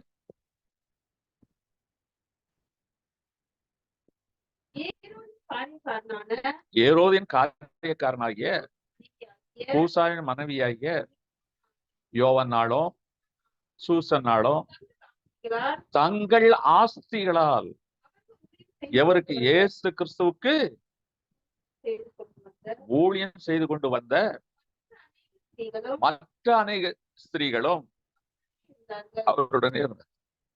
இயேசு கிறிஸ்துவோட அநேகர் இருந்தார்கள். ஆதி அப்போஸ்தலர்கள் இருந்தார்கள். ஸ்திரீகளும் இருந்திருக்கிறார்கள். அவர்கள் தங்கள் ஆஸ்திகளினால், அவர்களுக்கு தாளந்து இல்ல, பாட வராது, ஜெபம் பண்ண பேய் ஓடாது, பிரசங்கம்லாம் தெரியாது. ஆனால் இந்த 12 அப்போஸ்தலரையும் இன்னும் அவரோடு கூட இருக்க 120 ஊழியர்களையும் தாங்குவதற்காக ஒத்தாசை இவர்கள் செய்திருக்கிறார்கள். அப்ப இயேசு கிறிஸ்து இவங்க எல்லாம் எப்படி சாப்பிட்டிருக்கிறாங்க? இவருடைய ஒத்தாசையினால்தான் கூடவே இருந்தார்கள் என்று எழுதப்பட்டிருக்கு. ஆஸ்திகளினால் ஊழியம். அப்போ ஊழியத்துல சுவிசேஷ பணி என்று ஒன்று இருக்கிறது. அற்புத அடையாளங்கள் செய்கிற வல்லமையான காரியங்கள் செய்கிற ஒரு பகுதி இருக்கிறது. இன்னொன்று சம்பளத்துக்காக வேலை செய்கிற ஒரு பணியும் இருக்கிறது. ஆனால் தங்களுடைய ஆஸ்திகளினால் கிறிஸ்துவுக்கான ராஜ்யத்தை கேட்ட துணையாய் இருந்தார்கள். எனக்கு அருமையான தேவச்சன், நீ சம்பாதிக்க வேண்டும், நல்லது. இயேசு கிறிஸ்து சொன்னார், வேதம் சொல்லுகிறது, நீ சம்பாதிப்பது நல்லது. ஆனா அதை விட நல்லது நீ சம்பாதித்ததை பரலோகத்துல சேமிப்பது மிக மிக நல்லது. அப்ப உழைப்பு, சம்பாத்தியம், சேமிப்பு இவைகளை குறித்து வேதம் நல்லது என்று சொன்னாலும், நீ பூமியிலே ஆசைகளை சேகரிப்பது, நீ திருப்தியாய் வாழ்வது நல்லது என்று வேதம் சொன்னாலும், அதை காட்டிலும் மிக மிக நல்லது நீ பரலோகத்திலே நீ சேமிக்க வேண்டும், ஆஸ்திகளை சுதந்திரிக்க வேண்டும். ஆத்துமாக்களை ஆதாயப்படுத்துவதில்லை உன்னுடைய பங்கு எப்படிப்பட்டதாக இருக்க வேண்டும் என்பதை இன்னைக்கு தீர்மானிக்க வேண்டும். வேதத்தை வாசிக்கிறோம். சங்கீதங்களின் புஸ்தகம் 119 72 வசனத்தை நான் வாசிக்கிறேன். சங்கீதம் 119 72 வசனம். அநேகமாயிரம் பொன் வெள்ளியை பார்க்கலாம், நீர் விளம்பின வேதமே எனக்கு நல்லா. இப்ப நம்ம பார்த்தோம், பொன் வெள்ளி இதெல்லாம் ஆஸ்திகள், சம்பாத்தியங்கள், துறவியங்கள், செல்வங்கள். இதுக்கான மகிமை எல்லாத்தையும் கொடுக்கும், திருப்தியான வாழ்க்கையை கொடுக்கும். இவைகள் எல்லாவற்றை காட்டிலும் நீர் விளம்பின வேதம். அப்ப விலையேறப்பெற்ற சொத்து என்னவென்றால், நீ கையில் வைத்திருக்கிறாயே வேதாகம், அதுதான் விலையேறப்பெற்றது. இதுதான் உனக்கு விலையேறப்பெற்ற ராஜ்யத்துல கொண்டு போய் சேர்ப்பதற்கான வழியை கொடுக்கும், ஆலோசனையை கொடுக்கும். இந்த வேதம் தான் உன் வாழ்க்கையில விலையேறப்பெற்ற சொத்து. எனக்கு அருமையான தேவஜானமே, இந்த சொத்தை நம்ம எப்படி மதிக்கணும்? விக்டோரியா மகாராணியார் இடத்துல எல்லாரும் வந்து பேட்டி கண்டாங்க. Sun never set in British empire என்று சொல்வார். சூரியன் அஸ்தமிக்காத ஒரு ராஜ்யம் என்று சொல்வார். ஏனென்றால் எல்லா கண்டங்களிலும் 5 கண்டங்களிலும் அவருடைய ஆளுகை இருந்தது. அதனால ஒரு இடத்துல பகல் இருக்கும், ஒரு இடத்துல ராத்திரி இருக்கும். அதனால sun never sets in British empire என்று சொன்னார். அந்த விக்டோரியா மகாராணி இடத்துல அங்க எல்லாரும் வந்து கேட்கிறார். இந்த நாட்கள் மாதிரி பத்திரிகை, தொலைக்காட்சிகள் இல்லாத காலம். ஆனால் சில பத்திரிகைகள் அன்னைக்கு வந்து கேட்கிறார், உங்கள் வெற்றிக்கான ரகசியம் என்ன? இந்த பூமியில இவ்வளவுத்தையும் சுதந்திரித்திருக்கிறீர்கள், அதே நேரத்துல அவர்கள் ஒரு பானகன் கிறிஸ்டியன், தேவனுடைய ராஜ்யம் மகிமைப்படுவதற்காக பல காரியங்களை இங்கிலாந்திலே செய்தவர்கள். நம்ம இந்தியாவில பல ஆலயங்கள் கட்டப்படுவதற்கு அவருடைய ஆளுகையில இருந்தவர்கள் காரணமாக இருந்தாலும், வெளிதேசங்களில ராஜ்யத்தை பரப்புவதவருடைய பெரிய நோக்கம் அல்ல. ஆனா இங்கிலாந்துல பெரிய காரியங்கள் செய்தார். இவ்வளவு திரளான ஆசைகளுக்கு எப்படி சொந்தக்காரர்கள் ஆகினீர்கள் என்று கேட்ட பொழுது, அவர்கள் தன் இடுப்பில் இருந்த ஒரு சாவியை எடுத்து போய் ஒரு ஒரு லாக்கரை திறந்து அதுல இருந்து ஒரு வேதாகமத்தை எடுத்து வந்தார். இதுதான் காரணம் என்று சொன்னார். அதை ஏன் லாக்கர்ல வைக்கணும்? அவருக்கு தெரியும், இது விலையேற பெற்றது, இது விலையேற பெற்றது. இதுதான் காரணம். இன்னைக்கு என்னுடைய ராஜ்யம் இவ்வளவு விரிவடைந்திருப்பதற்கு, எல்லா கண்டங்களிலும் ஆஸ்திகள் பெருகியிருப்பதற்கு காரணம் வேதம். ஒருவேளை அவர்கள் உலக பிரகாரமாய் சொல்லியிருந்தாலும், மனுஷன் பூமி அனைத்தையும் ஆதாயப்படுத்தினாலும் தன் ஆத்மாவை நஷ்டப்படுத்தினால் அதனால் பலன் என்ன? தன் ஆத்மாவை நஷ்டப்படுத்தக்கூடாது, மற்ற ஆத்மாக்களை ஆதாயப்படுத்துவதிலும் உன்னுடைய பங்கு இருக்க வேண்டும். ரெண்டும் சரியா. உன் ஆத்மாவும் வீணா போகக்கூடாது, பிறர் ஆத்மாக்களை ஆதாயப்படுத்துகிற பணி உனக்கு இருக்க வேண்டும். இதுதான் ஒரு நல்ல பெர்ஃபெக்ட் லைஃப்.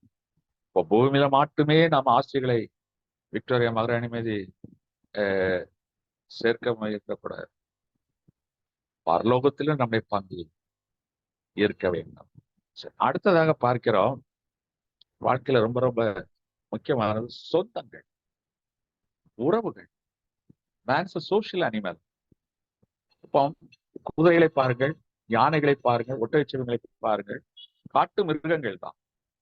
ஆனால் அவைகள் ஒரு மந்த மந்தையாகத்தான் இருக்கும், கூட்டம் கூட்டமாக இருக்கும். மான் கூட்டம், யானை கூட்டம், ஆட்டு மந்தை, மாட்டு மந்தை என்று ஏன் சொல்லுகிறார்கள்? தனித்து இருக்காது. சிங்கங்கள் 30 சிங்கம் இருந்தாலும் கூட்டமாக தான் இருக்கும். அவ அவளுக்கு தனித்து வாழ்கிற தன்மை இல்லை, அவர்கள் கூட்டமாய் வாழ்கிறார். அதான் மேனசிக் சோசியல் அனிமல் என்று சொல்லப்பட்டிருக்கிறார். ஒரு கூடி வாழ்கிற தன்மை மனிதனுக்கு உண்டு. உறவுகள் உண்டு, கணவன் மனைவி பிள்ளைகள், உறவு முறைகள், இப்படியெல்லாம் நமக்கு உறவுகள் உண்டு. ஒரு கூட்டமாய் தான் நாம் வாழ்கிறோம். அப்படி நம்முடைய வாழ்க்கை பல நாகரிகங்களுக்கு எடுத்துக்காட்டாகவும் இருக்கிறது. சரி, அதெல்லாம் போகட்டும். இப்போ மனிதன் ஒரு குடும்பமாய் வாழ விரும்புகிறான். அது இயற்கை, தேவன் படைத்தது. நோவாவையும் அவனுடைய குடும்பம் அத்தனை சேர்த்துதான் ஆண்டவர் காப்பாத்தினார். ஏன் நோவா மாத்திரம் காப்பாத்திட்டு அதுக்கு பிறகு அவன் விழாவில இருந்து ஒரு இயல்பை உருவி அதுக்கு பிறகு ஏவாள் மாதிரி ஒருத்தர் உருவாக்கி குடும்பத்தை உண்டாக்கி இருக்கலாம? அவருடைய மனைவி, அவருடைய பிள்ளைகள், அவருடைய நியமிக்கப்பட்ட கன்னிகைகள், மருமக்கள் எல்லாரையும் தான் கூட்டு போனார். இப்போ முழு குடும்பம். இயேசு கிறிஸ்து பிறந்த போது ஒரு குடும்பத்தில் தான் பிறந்தார். ஒரு ஆலயத்துல வந்து அப்படியே இறங்கி வரல. அவர் குடும்பத்தில் பிறந்து குடும்பத்தில் வளர்ந்தார். அந்த குடும்பத்தில் அவருக்கு சகோதர சகோதரிகள் உண்டு. இள வயதுல யோசேப்பு மரித்தார். இந்த குடும்பத்தை பராமரிக்கிற பொறுப்பு அவருக்கு இருந்தது. தகப்பனுடைய தொழிலை அவர் செய்திருக்கிறார் என்று சாட்சிகள் சொல்லப்பட்டிருக்கிறது. ஏன்னா பேதுரு மற்றவர்கள் பார்க்கும்போது தச்சனுடைய குமாரன் அல்லவா என்றுதானே சொல்லுகிறார்கள். அப்போ அவருடைய தொழில் அவருக்கு ஐடென்டிட்டியை கொடுத்திருக்கிறது. அப்போ ஒரு குடும்ப வாழ்க்கை வாழ்ந்தவர். அவர் இப்போ ஆவிக்குரிய வாழ்க்கைக்கு வருகிறார். அந்த உலக வாழ்க்கையில வந்து ஆவிக்குரிய வாழ்க்கைக்கு வருகிறார். அப்ப என்ன சொன்னார்? தன் தாய் தகப்பன் எல்லாரையும் விட்டுட்டு தனித்து, முன்ன பின்ன தெரியாத கலிலேயர்கள் இவர்களோடு கூட அவர் இணைந்து வாழுகிறார். அங்கேயும் தனித்து இல்லை. நான் தனிமையா இரேன் என்று சொல்லுகிறான். பிதாவோ என்னோடு இருக்கிறான்னு தனிமையா இரேன் சொல்லி 12 சீசரோடு தான் இருக்கிறார். அந்த சீசரோடு இருக்கிறார். அங்கேயும் ஒரு குடும்ப அமைப்பா தான் இருக்கிறார். மத்தேயு எழுதின சுவிசேஷம் 12ஆம் அதிகாரம் 50ஆம் வசனத்தை வாசிக்கலாம். மத்தேயு 12:50.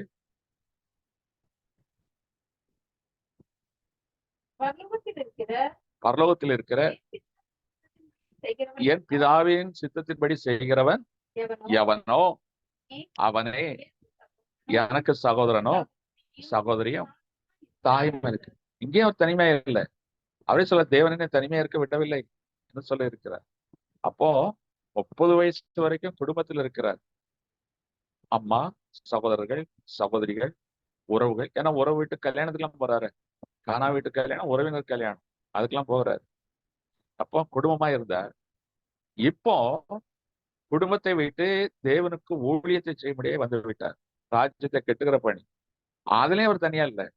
நீங்க தான் எனக்கு யாரெல்லாம் பிதாவுடைய சித்தத்தை செய்கிறீர்களோ நீங்க தான் எனக்கு தாயி, சகோதரன், சகோதரி, சிஸ்டர்ஸ், பிரதர்ஸ், அம்மா எல்லாம் நீங்க தான் என்று சொல்லி ஒரு உறவின் முறையை அவர். இது எதை காட்டுகிறது என்றால், அப்ப நமக்கு குடும்ப ஐக்கியம், ஒரு குடும்ப வாழ்க்கை நமக்கு ரொம்ப ரொம்ப அவசியம் என்று அவர் சொல்லுகிறார்.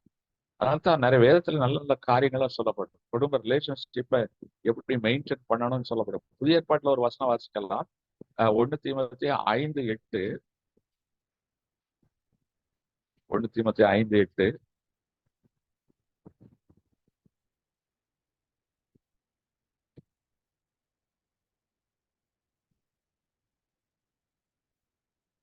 ஒருவன் தன் சொந்த ஜனங்களையும் ஒருவன் தன் சொந்த ஜனங்களையும் விசேஷமாக விசேஷமாக தன் வீட்டாரை தன் வீட்டாரையும் விசாரியாமற் போனால் அவன் விசுவாசத்தை மறுதலித்தவனும் அவிசுவாசியானவனுமாய் கெட்டவனுமாய் இருப்பான். அழகா சொல்ற. இது ஆவிக்குரிய சபை. இன்னைக்கு நாமெல்லாம் ஆவிக்குரிய சபையின் காலங்கள்ல இருக்கிறோம். இது நமக்கு பொருந்தும்.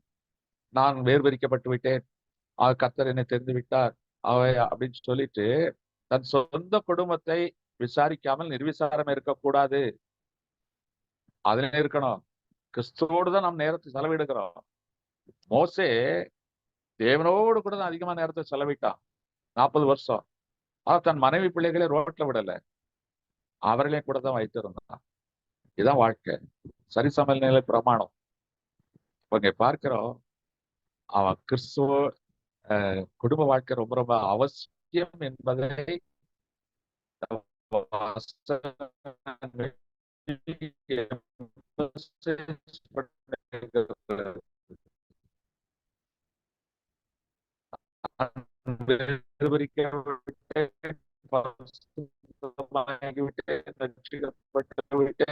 அபிஷேகம் பண்ணப்பட்டு விட்டேன், ஊழியக்காரா இருக்கேன், அதனால எனக்கு மனைவி பிள்ளைகள் வேண்டாம், குடும்பம் எல்லாம் வேண்டாம். அவர் குடும்பத்தை விசாரிக்கிறதா இருந்தார். 1ஆம் வசனத்தை 2ஆம் வசனத்தை கிண்டு காட்டுற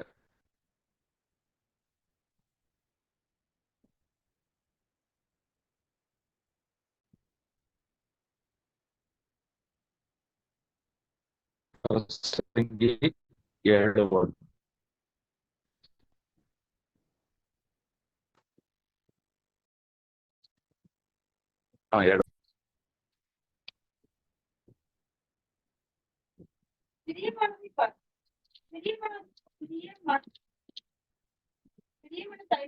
பரிமள தைலத்தை பார்க்கிலும் ஒருவனுடைய ஜனன நாளை பார்க்கிலும் மரண நாளும் நல்லது.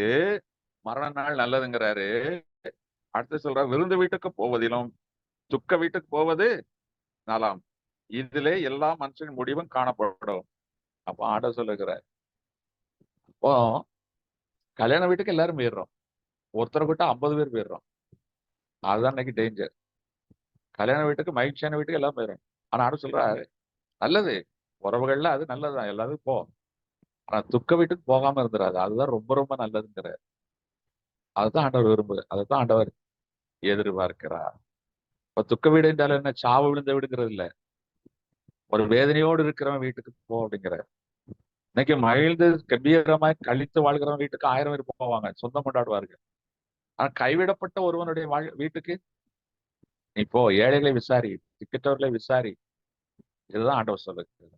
இப்போ வாழ்க்கையில இன்னைக்கு நம்ம செல்வந்தர்களோடு ஐக்கியமா இருக்கதான் அதிகமா விரும்புறோம், கழிப்பும் குமாரம் இருக்கிறத ரொம்ப விரும்புகிறோம். ஆனா வேதனையோடு சஞ்சலத்தோடு தவிப்போடு இருக்கிற எத்தனை பேர் நாம் போய் விசாரிக்கிறோம். அதைத்தான் ஆண்டவர் சொல்லு. வீட்டுக்கு போங்கிறக்க அப்படி அந்த அர்த்தம் போல் தோன்றினாலும் இன்னைக்கு துக்கத்தோடு வாழ்கிற, இழப்பின் மத்தியில வாழ்ந்து கொண்டிருக்க எத்தனை பேர் இருக்கிறார், அவர்களுக்கு ஆறுதல் படுத்த முடியாது. அப்போ உறவுகள் முக்கியம். அதுல குறிப்பாக இன்னைக்கு வாழ்ந்திருக்கிறவர்கள் பக்கத்துல சொந்த கொண்டாடுகள் தான் அதிகம் இருப்பார். நான் வீழ்ந்திருக்கிறவர்கள் பக்கத்துல நான் நிக்கணும் என்று சொல்லி வேதம் சொல்லுகிறது. இது எவ்வளவு அருமையான ஒரு போதனை. இன்னைக்கு நாம எப்படி இருக்கிறோம், வாழ்ந்தவனை தான் வாழ்த்துறோம், வீழ்ந்தவனை சபிக்கிறோம். இல்ல, நான் வீழ்ந்தவன் பக்கத்துல நிக்கணும், அவனை தூக்கி எடுத்து நிறுத்தணும். ஆபிரகாம் பெரிய செல்வந்தர், ஐஸ்வர்யனா ஆயிட்டார், பெரிய சீமா என்று சொல்லி எலியாசர் சொல்லுகிறான். இப்போ ஈசாக்கு பொண்ணு பார்க்கணும். இவர்கள் இருக்கிறது கானான் தேசம். யோசிச்சு பாருங்க, நோவாவுக்கு சேம் காம் யாப்பேத், அதுல சேமுடைய வம்சம் தான் ஆபிரகாம். இதெல்லாம் தெரிந்து கொள்ளணும். சேமுடைய வம்சம், சிரேஷ்ட புத்திரர்கள், சேமுடைய வம்சம் தான் ஆபிரகாம் வர்றான், பேராக வந்து ஆபிரகாமும் வருகிறான். ஆனா இவர்கள் இருக்கிறது காமுடைய வம்சத்துல உள்ள கானான் வம்சத்துல, அந்த இடத்துல இருக்கிறாங்க தேசம். இந்த கானான் வம்சத்தை ஆண்டவர் கோவப்பட்டு சபிச்சிருந்தார்.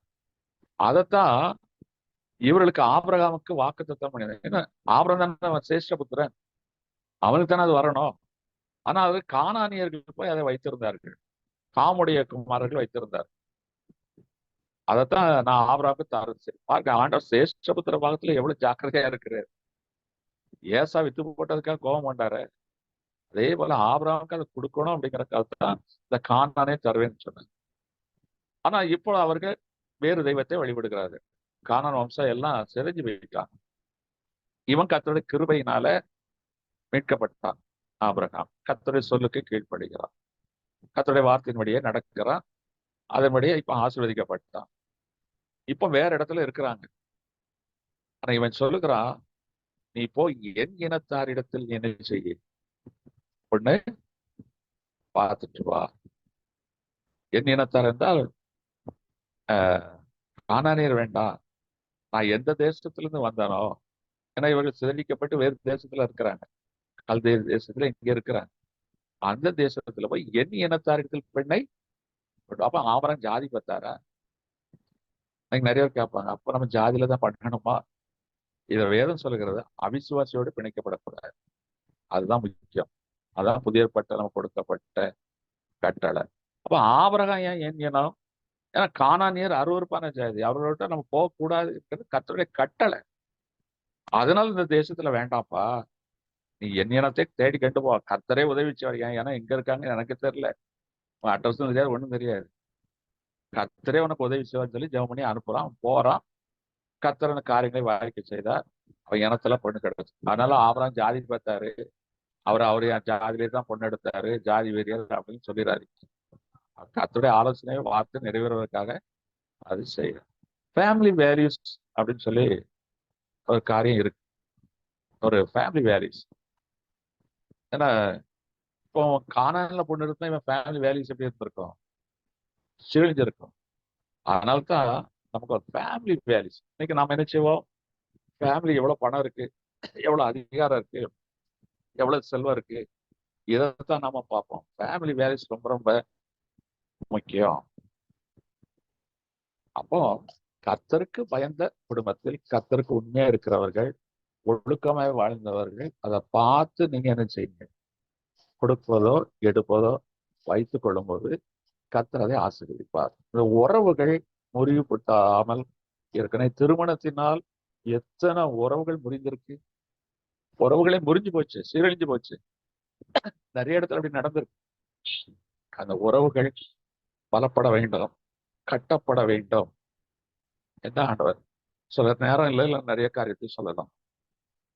அப்போ உறவுகள் ரொம்ப ரொம்ப முக்கியம். தமிழ்ல பட்னத்தார் என்று ஒரு சித்தர் இருந்தார்.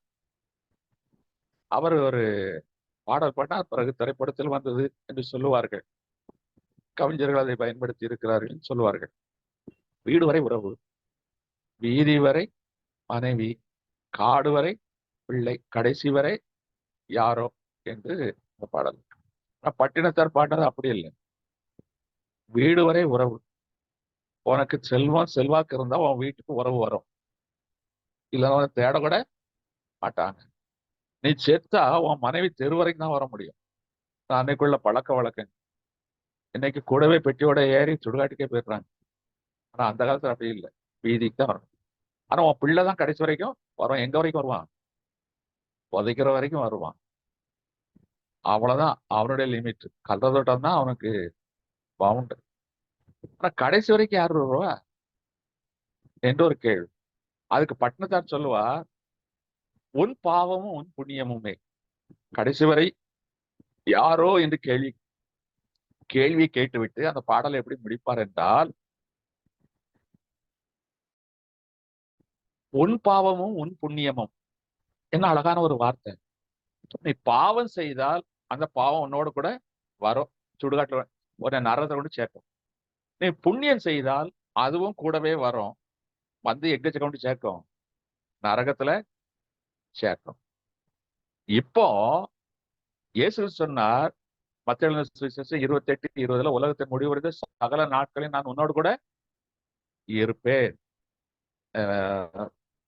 1 பேதுரு 2:9 நீங்கள் என் ஜனமாய் இருக்கிறீர்கள். இந்த வசனத்துல குறித்துக் கொள்ளுங்க, நீங்கள் என் ஜனம். உலகத்தின் முடிவு நான் சகல நாட்கள் உங்களோடு கூட இருப்பேன். ஆனா உறவுகள் இதுவரைக்கும் தான் வருது. ஆனா அதுக்கு அப்பாற்பட்டும் மரணத்திற்கு பிறகும் உலகத்தின் முடிவு பரியந்தம் கர்த்தர் நம்மோடு கூட இருப்பேன்னு சொல்லியிருக்கார். உன் உறவுகள் வீட்டோட சரி, வீதியோட சரி, கட்டிய மனைவி வீதியோட சரி, பெத்த பிள்ளை காடோட சரி, ஆனா கர்த்தரோ கூடவே இருப்பார். எப்படியா? உன்னோடு கூட உன் பாவம் புண்ணியம் வரும். ஆனா இயேசு கிறிஸ்துக்கு ஒரு பேர் உண்டு, பாவ நாசர். பாவ நாசர், பாவத்தை நாசம் பண்ணுகிறவர். இங்க பாபநாசம் சொல்லி ஒரு அறிவு இருக்கு. குற்றாலத்துக்கு இணையாக அம்பாசமுத்திரம் பக்கத்துல பாபநாசம். அங்க போனா பாவம் போயிடும் அப்படிம்பா. ஆனா அங்க போனேன்னு சொல்ல உயிர் தான் போகுது. அங்க குளிச்சுட்டு எல்லாம் குடிச்சிட்டு வெறிச்சிட்டு தான் வருவாங்க. அங்க இங்க பாவம் போகும். அந்த தண்ணியில குளிச்சோடனே அழுக்கும் போக மாட்டேக்கு, பாவமும் போகாது. ஆனா பாவ நாசம். ஆனா இயேசு கிறிஸ்துவின் ரத்தத்தில் கழுவப்பட்டால், அதுவும் மலையில் மேலிருந்து வடிகிற தண்ணீர், அதே போல கண்மலை, அந்த கொல்கத்தா மலையிலிருந்து வடிகிற அந்த இயேசு கிறிஸ்துவின் ரத்தத்தில் நீ கழுவப்பட்டால், அதுல மூழ்கி எழுப்பினால் உன் பாவம் நீங்கிருமே, பாவ நாசர். அதே போல நீ கிறிஸ்துவுக்குள்ள வந்தால் உன் புண்ணியம், கிறிஸ்துக்கு பேர் புண்ணியநாதர். இயேசு கிறிஸ்துக்கு ஒரு பேரு பாவநாசர், இன்னொருத்தரு புண்ணிய நாதர். அதனால்தான் இயேசு கிறிஸ்து கடைசியோட இருப்பார். நீ பாவம் செய்தா உன்னை கொண்டு நரகத்துல தள்ளுறது அவருதான் கடைசியில. நீ புண்ணியம் செய்தால் உன்னை பரலோகத்தை சேர்க்கிறவரும் அவர்தான். அப்ப கடைசி வரைக்கும் யாரு இருக்க போற? இயேசு கிறிஸ்து தான். பட்டணத்தாருக்கு அன்னைக்கு தெரியாம போச்சு. அவர் உன் பாவம் உன் புண்ணியம் என்று பாடிட்டு போயிட்டார். ஆனா அந்த பாவநாசர் இயேசு கிறிஸ்து, புண்ணியநாதர் இயேசு கிறிஸ்து, அவர் தான் கூட வந்து உன்னை எங்க சேர்க்கணுமோ அங்க சேர்ப்பாரு. எனக்கு அருமையானவர்களே, அப்ப நம்ம உறவுகள் நம்ம முக்கியம். இப்ப அந்த உறவுகளை நம்ம மெயின்டைன் பண்ணா, முதலாவது நம்முடைய உறவு தேவனோடு எப்படி இருக்க வேண்டும்? சங்கீதம் 73:28. சங்கீதம் 73:28.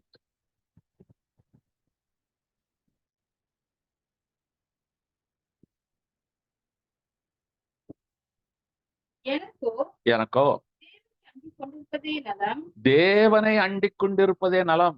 நான் உமது கிரியையிலெல்லாம் நாமது கிரியைகளில் எல்லாம் படி சொல்லி வரும்படி கர்த்தராகிய ஆண்டவர் மேல் என் நம்பிக்கை. அப்ப நம்ம நம்பிக்கை யார் மேல இருக்கணும்? ஏன்னா ஒண்ணு வீட்டோட முடிஞ்சிடும், உறவு வீட்டோட முடிஞ்சிடும், ரிலேஷன்ஷிப். மனைவி வீதி வரைக்கும் தான் வர முடியும், ஆனால் பிள்ளைகள் காடு வரைக்கும் தான் வர முடியும். கடைசி வரைக்கும் வருபவர் இயேசு கிறிஸ்து. அப்ப நம்ம ஐக்கியம் யாரோட இருக்கணும்? நம்முடைய ஜீவன் பிரியம் மட்டும் யாரோட ஐக்கியமா இருக்கணும்? அவரை அண்டிக் கொள்வதே.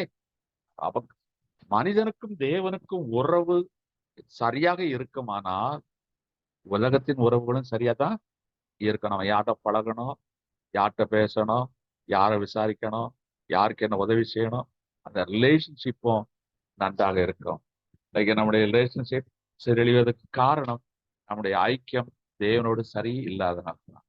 அப்போ எது நல்ல உறவு? தேவனோடு கூட ஐக்கியப்படுவது. அப்ப எது நல்ல சம்பாத்தியம்? எது நல்ல ஆஸ்தி? பரலோகத்துல சொத்து வாங்குறதா நல்ல ஆஸ்தி. அதுபோல தேவனுடைய உறவு தான் நல்ல சொந்தம். சரி, கடைசியாக பார்க்கிறோம், நம்ம அந்த சரீரத்துல இருக்கிற வரைக்கும் தான் நமக்கு மதிப்பு. உயிர் இருக்கிற வரைக்கும் தான். இப்போ என் உயிர் இருந்தா எனக்கு என்ன பேர்? ரூபன். உயிர் போயிட்டுனா பணத்தை எப்ப எடுப்பீங்க? பாடியை எப்ப எடுப்பீங்க? ஏடா பாவி, 70 வருஷம் வாழ்ந்தனா எனக்கு ஒரு பேர் வேற இருக்கு. நம்மள என்ன செய்வாங்க? உயிர் நீத்தார் போட்டு என்ன செய்வாங்க? பாடி, அதாவது ஆங்கிலத்துல பேசுறாங்களா, பாடியை எப்போ எடுக்க போறீங்க? பாடியை எப்போ எடுக்க போறீங்க? ரூபனை எப்போ எடுக்க போறீங்கன்னா கேட்க எங்கேயாவது நீங்க கேட்டு பாருங்க. பெரிய பாஸ்டரா இருப்பாரு, 5000 பேர் நடத்திருப்பாரு, அவரு இறந்து பெட்டிக்குள்ள இருப்பாரு. ஆமா, அடக்காராதுன்னு எத்தனை மணிக்கு? பாடி எப்ப எடுப்பீங்க? பாஸ்டர் எப்ப எடுப்பீங்கன்னு கூட கேட்க மாட்டான். பாடியாயிடுறோமே. ஒரு மூச்சு நின்னுச்சுன்னா நம்ம பேச்சே மாறிடுது. எல்லாம் உயிர் இருக்கிற வரைக்கும். உயிர் எவ்வளவு முக்கியம். அந்த உயிர் நம்மளால விலை கொடுத்து வாங்க முடியுமா? இல்ல உயிரை நமக்கு ஏதாவது நீட்டிக்க முடியுமா? ஆனா ஆண்டவர் சொல்லுகிறார், சங்கீதம் 63:3. ஆட்டோக்கட். ஜீவனை பார்க்கிலும் ஜீவனை பார்க்கிலும் நல்லது. உமது கிருபை நல்லது. என் உதடுகள் அழகா சொல்றான்.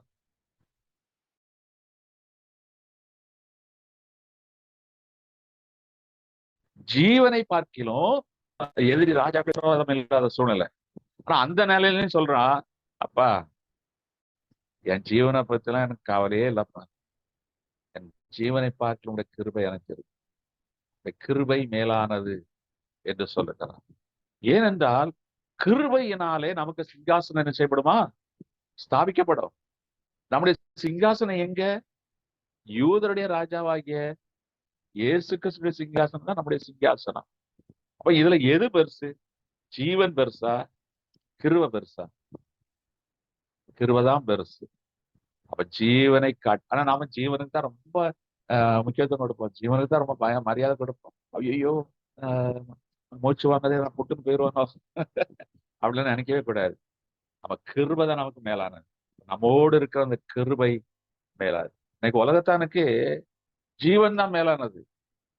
ஏன்னா அதை யாரும் விலை கொடுத்து வாங்க முடியாது. அந்த ஜீவனை எத்தனை கோடி கொடுத்தாலும் நிறுத்தவும் முடியாது, காப்பாற்றவும் முடியாது. ஏப்பா அவர் 2 பாட்டி ஜீவன் கொடுத்து வாங்க முடியுமா? ரத்தம் வாங்கலாம், ஆனா ஜீவனை வாங்க முடியாது. ஜீவன் தேவனுடையது. அப்ப உலகத்துல பெரியதானது, எந்த விலையும் கொடுத்து வாங்க முடியாதது ஜீவன். ஆனா இயேசு கிறிஸ்து நாம ஜீவனோடு இருக்கணுங்கிறதுக்காக அவர் தன் ஜீவனை கொடுத்தார். யாரா செய்வாங்களா? இப்போ நமக்கு உரியவர்களுக்கே நம்ம சரீரத்திலிருந்து ஒரு உறுப்பை கொடுக்க வேண்டும் என்றாலே நாம் என்ன செய்யறோம்? யோசிக்கிறோம். இன்னைக்கு தமிழ்நாட்டுல ஒரு சிறப்பான காரியம் என்னவென்றால், விபத்துக்குள்ளாகி இவர்கள் பிழைப்பதற்கு வாய்ப்பில்லை என்றால் தங்கள் சரீரத்தின் உறுப்புகளை தானம் செய்கிறார்கள். சரி, அந்த நேரத்துல ஒரு புண்ணியம் கிடைக்கட்டும், நல்ல காரியம். அந்த சரீரம் வீணா போவதற்கு, புழுவரிச்சு போறதுக்கு 4 பேருக்கு வாழ்க்கையாவது கொடுக்கிறது, அது நல்ல காரியம். அதனுடைய பலன் கத்து செய்யத்தான் செய்வார். ஆனா இப்போ ஒருத்தர் இருக்கிறார், ஒருத்தர் ஒரு 50 வயசு, அவர் தான் அந்த வீட்டுக்கே உழைச்சு சம்பாதிக்கணும். ஐயோ அவருக்கு ஹார்ட் அட்டாக் வந்துட்டு அவர் மரித்து போய் விடுவார், யாராவது கொஞ்சம் உயிர் கொடுங்களேன், அவருக்கு பதிலாக உயிரை கொடுங்கன்னா யாராவது கொடுப்பாங்களா? இப்போ ஆண்டவரே வந்து சொல்றாரு, மனைவி பார்த்து சொல்ற, என் மகளே உன் கணவன் வாழ வேண்டுமா, நீயும் வாழ வேண்டுமா? இல்ல அவரும் வாழணும் நானும் வாழணும். எப்ப நீ செத்து அவங்க உயிரோட வாழ்வான், ஆனாலும் உன் உயிரை கொடுக்குறியா? இல்லைங்க என்னாலலாம் முடியாது. அது இருந்தா 2 பேரும் வாழ்றோம், இல்லைன்னா அவர் சரி சித்தப்பாக்கு அவரை உயிரோட எடுத்துக்கிட்டு மகளே அப்படின்னாலும் உனக்கு 10 லட்சம் தருகிறேன் அப்படின்னு சொன்னா பணத்தை வாங்கிடுவாங்களா? பணத்தை வாங்கி உயிரை கொடுப்பாங்களா? கொடுக்க முடியாது. இப்ப கிட்னி வாங்கிடலாம், மற்றெல்லாம் வாங்கிடலாம், ஆனா உயிர் எங்க இருக்கு? அது எப்படி கண்டுபிடிக்க முடியும்? அது கத்த எல்லாம் இருக்கு. அப்ப வெளியேற பெற்றது ஜீவன். அது ஜீவனை பார்க்கிலும் மேலானது கிருபை. இன்னைக்கு அது கர்த்தருடைய பிள்ளைல உங்களுக்கு கிடைச்சது. அப்ப யார் மேலானவர்கள்? கிருபையை பெற்ற நீங்களும் நானும் தான் மேலானவர்கள் என்று வேதம் திட்டமாய் சொல்லுகிறது. மத்தேயு 18:8-9 இந்த வசனத்தை வாசிக்கலாம். மத்தேயு 18:8-9 வசனங்கள். உன் கையாவது உன் காலாவது உனக்கு இடல் உண்டாக்கினால் அதை தரித்து எரிந்து போடு. நீ 2 கையுடையவனாய் 2 காலுடையவனாய் நித்திய ஆக்கினைக்குள் தள்ளப்படுவதை பார்க்கிலும் சப்பானியாய் அல்லது ஊனனாய் நித்திய ஜீவனுக்குள் பிரவேசிப்பது உனக்கு நலமாயிருக்கும். உன் கண் உனக்கு இடல் உண்டாக்கினால் அதை பிடுங்கி எரிந்து போடு. நீ 2 கண்ணுடையவனாய் எரிநரகத்தில் தள்ளப்படுவதை பார்க்கிலும் ஒற்றை கண்ணனாய் ஜீவனுக்குள் பிரவேசிப்பது நலமாயிருக்கும். அப்ப அந்த கிருபை என்பது நித்திய ஜீவன். ஜீவன் என்பது உயிர், சரீரத்துக்குரியது. அதுக்கு விலை கிடையாது, அதுவே விலை மதிக்க முடியாது. ஆனால் நாம் நித்திய ஜீவனை சுதந்திரிப்பதற்காக இயேசு கிறிஸ்து தன் ஜீவனை நமக்காக கொடுத்திருக்கிறார். அதுதான் கிருபை. தகுதியில்லாத நமக்கு இயேசு கிறிஸ்துடைய ஜீவனால் நாம் பிழைத்திருக்கிறோம். இந்த சரீரத்தில் மாத்திரமல்ல, அவரோடு கூட நித்திய நித்தியமாய் பிழைத்திருப்போம். அப்போ இன்னைக்கு நமக்காக விலையேறப்பட்ட ஜீவனை இயேசு கிறிஸ்து கொடுத்திருக்கிறார். அந்த விலையேறப்பட்ட ஜீவனை கொடுத்தபடியினால் இன்னைக்கு நம்மோடு இருக்கிற கிருபை விலையேறப்பட்டது. அல்லேலூயா. அப்ப ஜீவனை பார்க்கிலும் கிருபை நல்லது, கிருபைதான் மேலானது. இப்போ உலகத்துல சம்பாத்தியம் முக்கியம், உலகத்துல சம்பாத்தியம் ரொம்ப முக்கியம். ஆனா அது எங்க சேர்த்து வைக்கணும்? பரலோகத்துல சேர்த்து வைக்கணும். அதுதான் ரொம்ப ரொம்ப பரலோகத்துல நம்ம சம்பாதிக்கணும். அடுத்தது என்ன சொன்ன? சொந்தங்கள். இன்னைக்கு உலகத்துல உள்ள சொந்தங்கள்லாம் அது வீதி வரையும், வீடு வரையும், காடு வரையும் தான் இருக்கு. ஆனா கர்த்தருடைய சொந்தம் பாவநாசர், புண்ணியநாதர் கடைசி வரைக்கும் நம்மளோடு கூட இருப்பார். ஒரு திருட ரட்சிக்கப்படுறான், அவன் அம்பேலும் விடல. இயேசு கிறிஸ்து தான் பாவத்தை மன்னித்து அவனை கொண்டு போய் பாரடைஸ்ல சேர்த்துட்டு வர்றாரு. அந்த இயேசு கிறிஸ்து நம்மோடு கூட இருக்கிறார். அடுத்தது இந்த உலகத்துல ஜீவன் தான் விலை மதிக்க முடியாதது. அந்த ஜீவனை காட்டிலும் மேலானது அவருடைய கிருபை. அந்த கிருபைக்காக தேவன் நன்றி செலுத்துவோமா? அந்த கிருபையை மாத்திரம் போக்கெடுத்துறாதீங்க. அந்த கிருபை நித்தமும் புதுப்பித்துக் கொள்ளுங்கள். நாம் கிருபையின் மேல கிருபை பெற வேண்டும். ஹல்லேலூயா. கண்களை மூடுவோம், தேவன் நோக்கி பார்ப்போம். ஹல்லேலூயா. அப்பா உமக்கு ஸ்தோத்திரம். நன்றி தகப்பனே. அப்பா, உலகத்துல சம்பாதிச்சு ஆஸ்திகளை சேகரிக்கிறதா நல்லது என்று கட்டணும். ஆனா நீ உலகத்துல அது நல்லதுதான். நான் பரலோகத்துல நீ என்ன சம்பாதித்திருக்கிறாய்? முத்துக்களை சம்பாதித்திருக்கிறாயா? அங்க ஆத்மாட்டை ஆதாயப்படுத்திருக்கிறாயா? பரலோகத்துல நீ சொத்து வாங்கியிருக்கிறாயா? பூமியில வாங்கிட்ட, நல்லது, வேதம் தடுக்கவில்லை. ஆனால் பரலோகத்துல உன்னுடைய பங்கு என்ன இருக்கிறது? அங்க இடம் வாங்கி விட்டாயா? சொத்து வாங்கியிருக்கிறாயா? அதை எப்படி வாங்க முடியும்? வேத வசனத்தினால், வெளியேறப்பட்ட வேத வசனத்தினால் தான் நீ பரலோகத்துல முத்துக்களையும் சொத்துக்களையும் வாங்க முடியும்.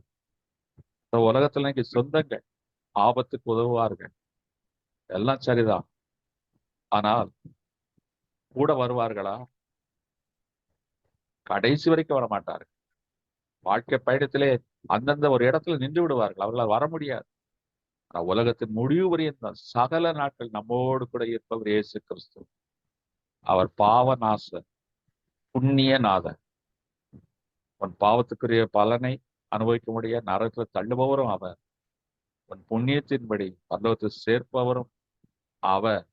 கடைசி வரைக்கும் நம்மோடு கூட இருப்பவர் இயேசு கிறிஸ்து.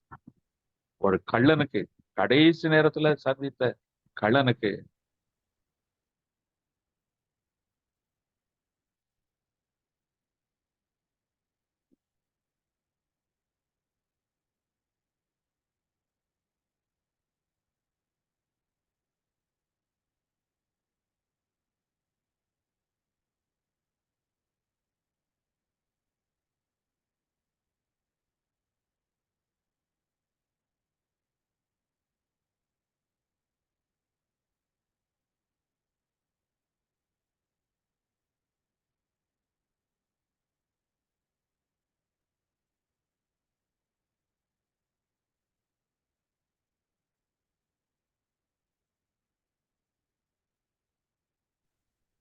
உலகத்துல உள்ளவனுக்கு ஜீவன் கிடைக்கும், சொத்து கிடைக்கும், 1000 பேர் சொந்தம் இருக்கும், சுடுகாட்டு வரைக்கும் வருவாங்க.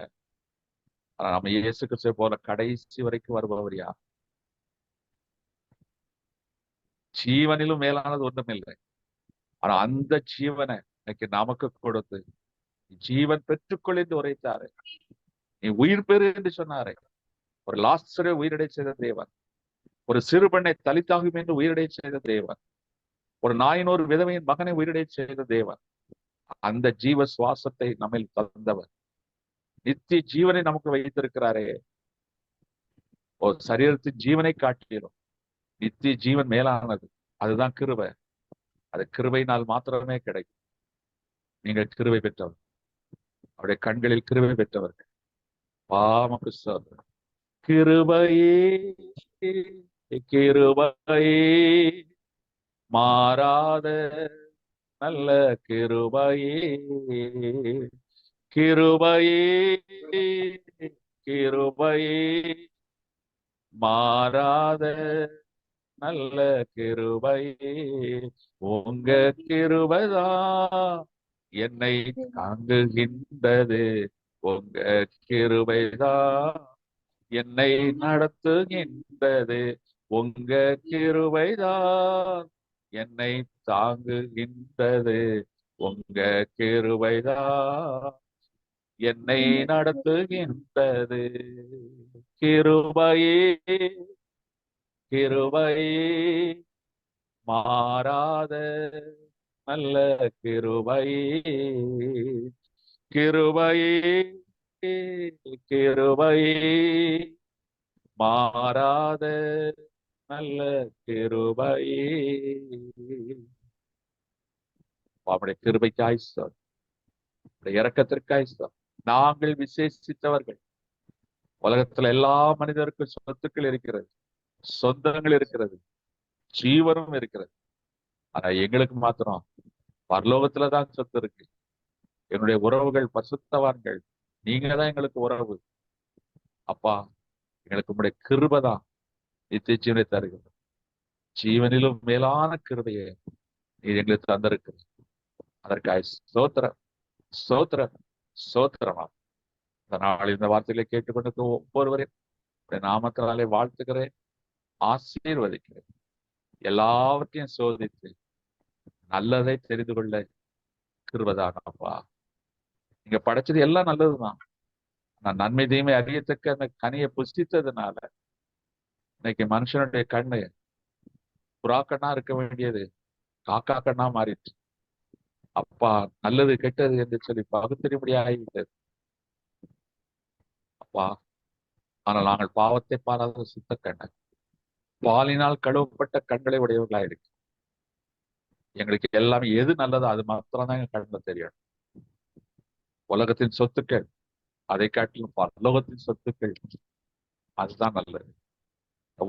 உலகத்தில் உள்ள சொந்தங்கள் நல்லதுதான், ஆனா எங்க சொந்தங்கள் நீங்க மாத்திரம்தான். நீங்க தான் எனக்கு சொந்தம் அப்பா. தெய்வமே எனக்கு சொந்தம். இதை விட வேற என்ன சிலாக்கியம் இருக்கு அப்பா?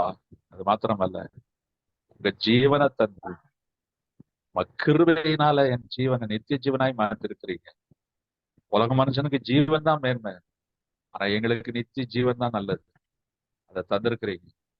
அதற்காக ஸ்தோத்திர ஸ்தோத்திரம். நீ நல்லதை தெரிந்து கொண்டோம், பரலோகத்தின் முத்துக்களை தெரிந்து கொண்டோம். நீங்க தான் எங்கள் சொந்தம் என்பதை உணர்ந்து கொண்டோம் அப்பா. கிருபைதான் மேலானது என்பதை, நித்திய ஜீவன் தான் மேலானது என்பதை புரிந்து கொண்டோம். இன்னைக்கு இந்த நலமானதுகளை நாங்கள் தெரிந்து கொண்டோம், அதை சுதந்திரித்துக் கொள்ளுவோம். இந்த கரத்திலிருந்து நாங்கள் பெற்றுக் கொள்ளுவோம். உமக்கு ஸ்தோத்திர ஸ்தோத்திர ஸ்தோத்திரம். ஒவ்வொருவருடைய கிருபைக்கு இரக்கத்துக்கு ஒப்புக் கொடுக்கும். இந்த ராஜ்யத்தின் மேன்மையிலே காணப்பட உதவி செய்யுங்க. ஒவ்வொருவரையும் காத்துக்கொள்ளும், வழி நடத்தும், பெரிய காரியங்களை செய்யும், ஆசீர்வதி. இயேசு கிறிஸ்துவின் வல்லமை உள்ள நல்ல நாமத்தில் பிதாவே. என் ஆத்மாவே கர்த்தரை ஸ்தோத்திரி, என் முழுவதுமே பரிசுத்த நாமத்தை ஸ்தோத்திரி. என் ஆத்மாவே கர்த்தரை ஸ்தோத்திரி, கர்த்தர் செய்த சகல உபகாரங்களை மறந்து. அல்லேலூயா, ஸ்தோத்திரம்.